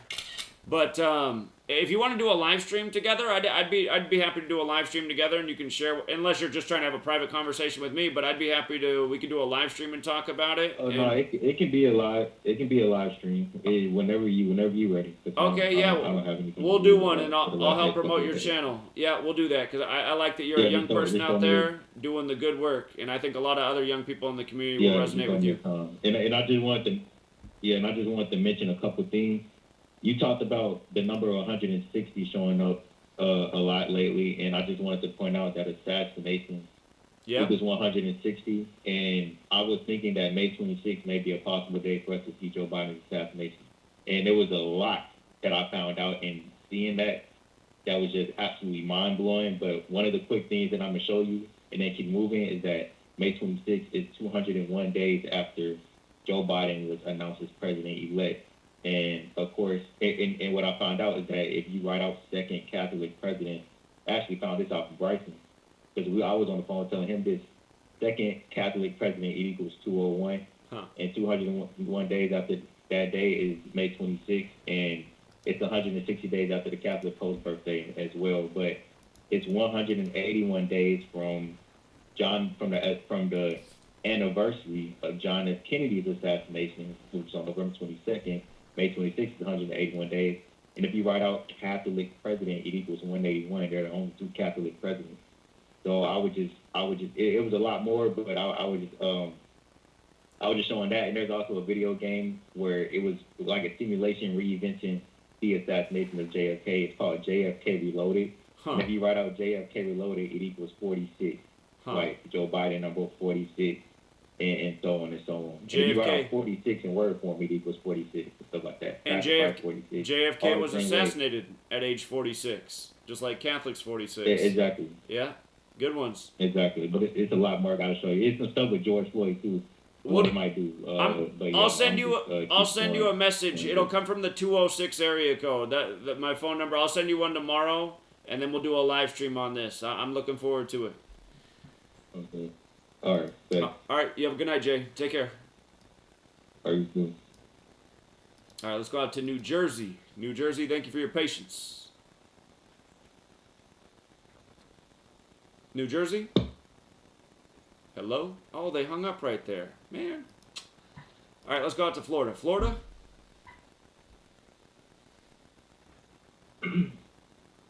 Hello. Hello. You're on. Hey, man, I called in like 2 months ago. This is Armchair Revolutionary, but I don't want to just out my channel. But hey, man, I'm not kind of big on it. I'm a truther on my little channel. I don't want to even shout about it. I'm a truther on my small channel, but I kind of like that previous caller. They said I just connect the dots. I'm not. I'll let you do the numbers thing. So I just kind of connect the dots. And man, I fucked up because I was at, and you said not to join the military, and I did it 2 years ago. Just to get out of my parents. I was in my mid-20s, and I was in my parents' basement. And I joined the military, my stupid ass. Now I'm trying to get out. Zach, so what do you do? What do you tell, like, do you have any advice for young soldiers or other military people that are in the Illuminati Army that want to get out, that want to be good, don't want to be a stormtrooper no more, and want to get out? I mean, do you have any advice for that? Well, I mean, if you're active duty, if you're active duty, yeah, I mean, I'm active duty, unfortunately. Yeah, you don't want to get yourself in trouble because military prison's no joke. But I honestly don't have the advice because I haven't been in the military, so I haven't really researched that. Is there a way to get out of it without getting yourself in trouble? I mean, maybe there is. I mean, even modern military, if you look it up, you could just go. Like, say for example, I just went AWOL and just drove back to my home state, which is a few states over. They would just give me a less than honorable general discharge typically. But it would just, I would just be like, you know, it'd be very hard to get a job from that point on because I only have a 2-year associate's degree. Yeah. And like a 2-year bar degree. You gotta have a plan. You gotta have a plan. I wanted to get out, because my mom is her health is going, she's divorcing my dad, and so I wanted to use that as an excuse to get re-signed to like maybe a reservist unit back in my home state in Florida. So I don't know if that is if I can do it like that. Like you said, you're not expert because you're never military. You knew better at 18. Like I knew better too, and I have been listening to your show, but my dumbass still did it. I don't know why. I wanted to do reserves, and I should have never even done reserves or nothing. But I just did it because I wanted to way out of my small town. my abusive father and stuff like Sure. that. But it's not about excuse. I know that. I'm still an idiot. I'm still stupid and evil for doing it. But I'm not even infantry unit.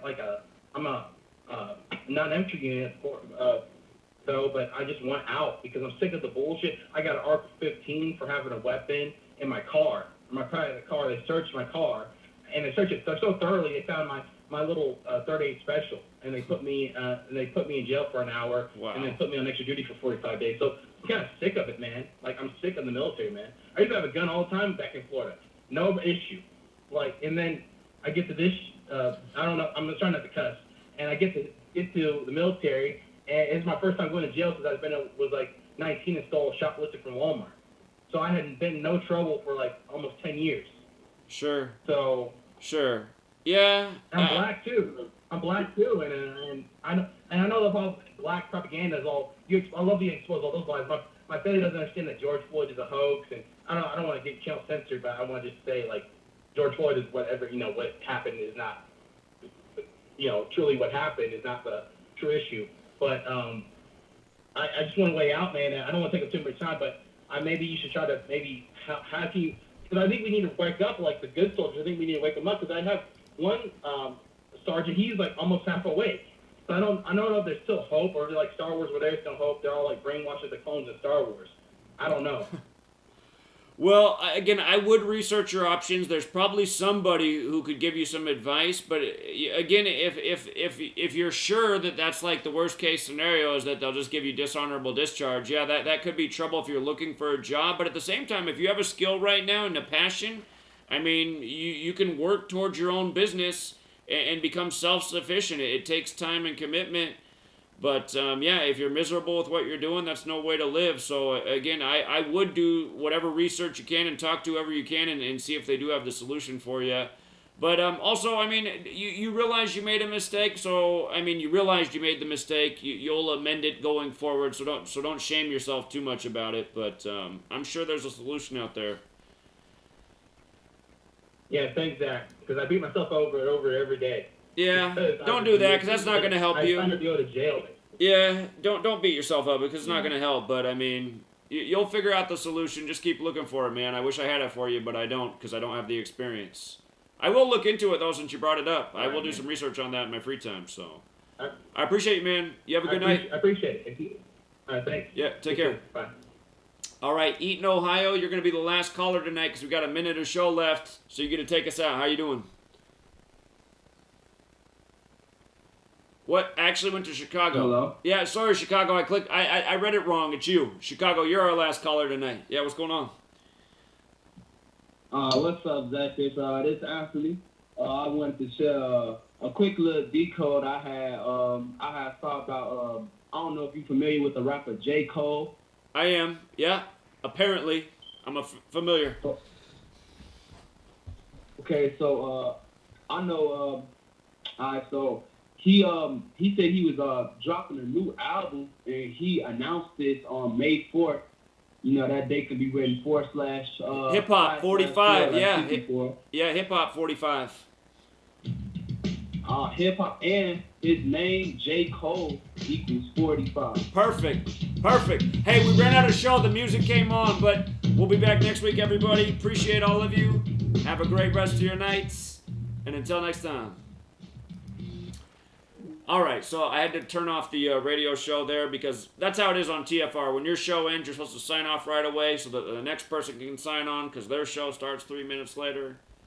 But, again, I have no control over the music or commercials when I'm on TFR. For those of you who are new here, I've done the TFR radio show since 2016 for about a year and a half now. We've also live streamed it on YouTube. And the only downside about that is, you know, you got to sit through the commercial break and I got to mute the music so that we don't get a copyright strike. But, again, a lot of people asked if I would start live streaming the show. Chris Geo said it was a good idea. And Chris Geo's who runs TFR. It's his network. He's got a YouTube channel. I don't think he's as active on it today as he used to be.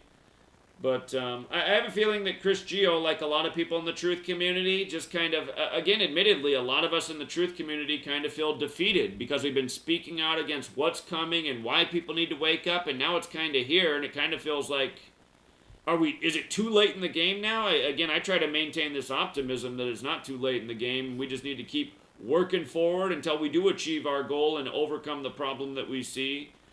But I do sense that some people in the community, just like, you only have so much energy to expend as a person, and I feel like some people are starting to wear thinner. And I'm not accusing Chris Geo of that, I could be mistaken, but, and again, I mean, he's been working hard for a long time. He's had this radio network for a long time. People brought up Jordan Maxwell many years ago, before I was even on this radio network. Chris Geo had one of the greatest interviews with Jordan Maxwell there ever was, so... And again, Chris Geo, I say that people in the community that have a platform never acknowledge Gematria. Well, the one exception to that is Chris Geo. Chris Geo even gave us a radio show on his network. So, again, that's why I try to follow the rules of TFR. And he's had to slap me on the wrist about 10 times for not following the rules. But I mostly try to follow the rules because it's his network. And I appreciate that he runs it and hosts it and does all this. And, again, it's great that a person like Chris Geo exists because, he's got the mind for the truth, but then he has the computer know-how to set up a radio network. If I knew how to set up a radio network, I'd start one just for us in the Gematria community. And, because, again, I really do feel like getting the word out about all the agendas that are being done by the code, by the numbers every day, that really should be a 24-hour news network undoing what the tyrants are doing with the news networks that they control. But, again, True Seeker, sweet lady, she finished her school, been trying to spend more time with sweet lady, because even though her and I are in the same house together, again, sometimes it's like we're perfect strangers in the same house, because I'm in this room doing this research and presentation all day, she's studying in her room all day, and so again, she has a short break from school, trying to give her lots of love and attention during the break. And, again, just right out of Sweet Lady's own life, her sister-in-law is suffering from Bell's palsy right now, meaning half of her face is sagging, one day after getting her COVID shot. And YouTube better not take me down for medical misinformation. I'm just putting real truth, real facts out there. Sweet Lady, she advised her own her family quite looks up to her because she's the most educated one, even though she's the youngest person in her family, but the most educated, so they look to her for answers. They asked what she thought about the shot. She said, you better not, you better wait and see, because you're essentially becoming part of the trials. And one of her family members decided to go out and get it anyway, and they got droopy face right now, so... And here, just before I go, I remember this. If I can remember how to spell Bell's palsy right, I remember when we decoded it, we're like, look at that. It's got the same gematria as vaccine. Let me see. Yeah, here it is, right here. FDA staff recommends watching for Bell's palsy in Moderna and Pfizer vaccine recipients. So this has been warned about in the mainstream. And Bell's palsy's got that Gematria 57-like vaccine, and that's the name of a common vaccine injury. So, again, you guys, COVID is truly nearly 100% survivable if you're in good health and under age 70, which is, well, I don't know if that is the majority of the population, since a lot of people do not take care of their bodies, but it very quickly could be the majority of people if people actually cared about their health and worked hard at doing something about it.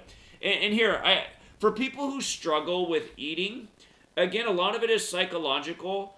I had to do a big psychology switch in my own brain when I wanted to change my diet as a teenager. And, again, when I was a teenager... It probably happened, it was by the time I was about 17, almost 18, that I was really reading and changing my diet, but that path didn't start when I was 17 or 18. It probably started around age 14. I was at a fast food restaurant. I do believe it was a McDonald's, and a hamburger came, and the meat was just so gray. It was like the grayest hamburger patty I'd ever seen, and it just grossed me out just looking at it. And I've never been about wasting food. I've always thought that you should eat your food, because that food, whether it was a plant or it was an animal, its life was essentially ended to end up on your plate. So to me, as a living organism eating something else that was living, it just only seems right to eat the food. I pretty much clean my plate always. I hate to throw food in the garbage. I'll even overeat, which I try not to do. But if like somebody serves me a lot of food, I'll eat it all up, even if I start to feel sick, like I'm eating too much. I hate to waste food. But I'm pretty sure, I remember trying to eat that burger, but it was just too gross because it was so gray. And I just said after that, I was like, I'm not going to eat hamburgers anymore. And I remember, teenager going to fast food restaurants with my friends. I'd always get something that would they'd all be like, why are you eating that? And I'd be like, because I don't want to eat that stuff. I don't know what that is really. And everybody would make fun of me, of course, back then. But by the time I was 17, I started reading books like Diet for a New America. If you don't know about that book, it's written by John Robbins, who's the son of one of the founders of Baskin & Robbins, and he writes at the beginning of the book that he's certain that it was ice cream that killed his father, because his dad ate so much ice cream over day and he was obese. And again, if you don't exercise and you eat heavy foods like dairy full of cream, it does clog your arteries. I know everybody has a different opinion on everything. That's not true. Dairy doesn't clog your arteries. You guys, yes, heavy foods will clog your arteries if you're not exercising and if you're not eating other foods in your diet that essentially cleanse your body. Again, food is variable. It depends essentially on what all you're putting in. You got to look at the big picture. If you eat some trash food, but the first thing you ate to start your day was, say, a bunch of kale, if you had just a huge nutrient-dense salad to start your day, the rest of the day, your body would process the junk food that you put in behind it. And or it would process it a lot better because it already has that in the body, essentially. You've put in these foods that essentially put the good nutrients, the good bacteria there that digest what comes behind it. So, I mean, if you're not eating anything good and you're just eating nothing but processed foods and preservatives and trash, I mean, that builds up in your body and has a real toxic effect. But yeah, just when I was a teenager, I started to educate myself about what was in the food. It was right around that same time the book Fast Food Nation came out. That might have been a couple. I might have been like 19 or 20 when that book came out. But that was my big reading topic in my free time. I would read about food and nutrition and what was really going on with the food pyramid. Marion Nestle put out her book, Food Politics, around then. She was she's a government whistleblower. She helped design the food pyramid, and in her own book, she writes that essentially big agricultural companies paid the government to create the food pyramid to incentivize people going out and buying the foods, that are supposedly the best foods on the pyramid. But really, the only reason they're there is because those big industries paid to have them there. The food pyramid's a total lie. And again, so I did a lot of research on food and nutrition, and again, there's so many myths about food. Like, people think that if you eat a vegan diet that you cannot be in good shape. That's not true. I was in the best shape of my life when I ate vegan, and I wasn't. You can get really weak and scrawny if you eat a vegan diet, if you're not exercising and you're not eating the right foods. I mean, any kind of diet can go wrong. But again, if there are ways that you could... Again, nutrition really is about having a balance. If you, like Sweet Lady thinks she needs to eat meat. Sweet Lady thinks if she doesn't get her meat, she'll go in and out of being vegan, and then she'll get some meat in with her diet, but she thinks she's healthiest when she eats meat. She thinks her teeth and her gums do better. And I think that probably is true. Again, I think there's something to there's a book out there about the blood type diet, and it maintains that some of us have certain blood types, and depending on our blood type, we require different food groups more than others. I think there's definitely something to that. I'm sure if we researched blood type more, it probably has more to do with ancestry and what part of the world our ancestors are for, and what became part of their diet and their genetics. So again, I mean, nutrition is not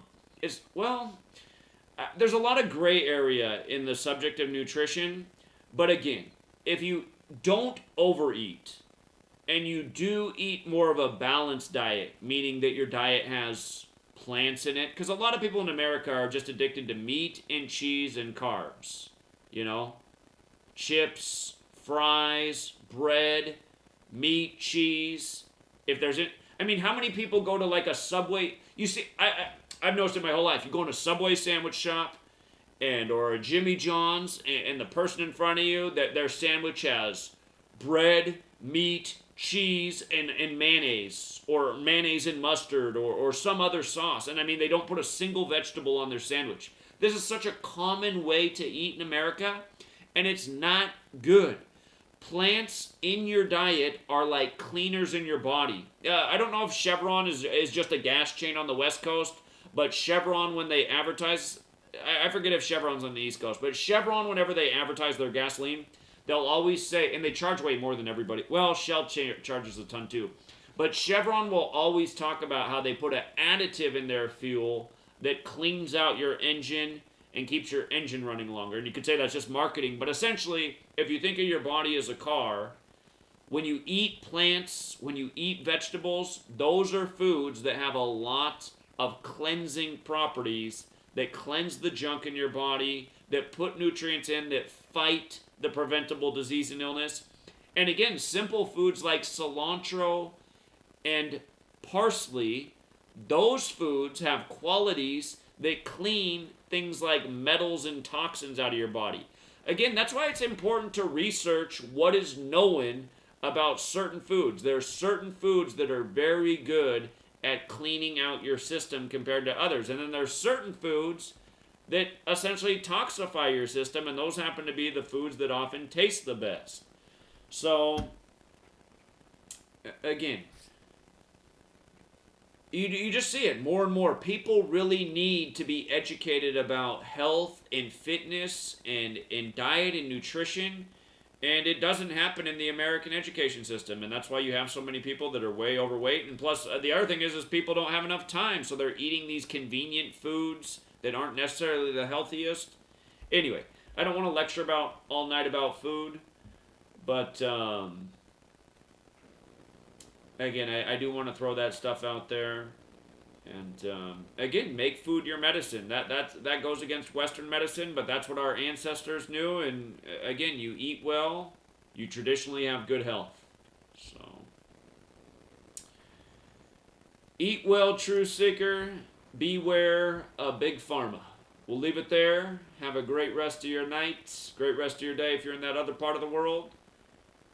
And until next time.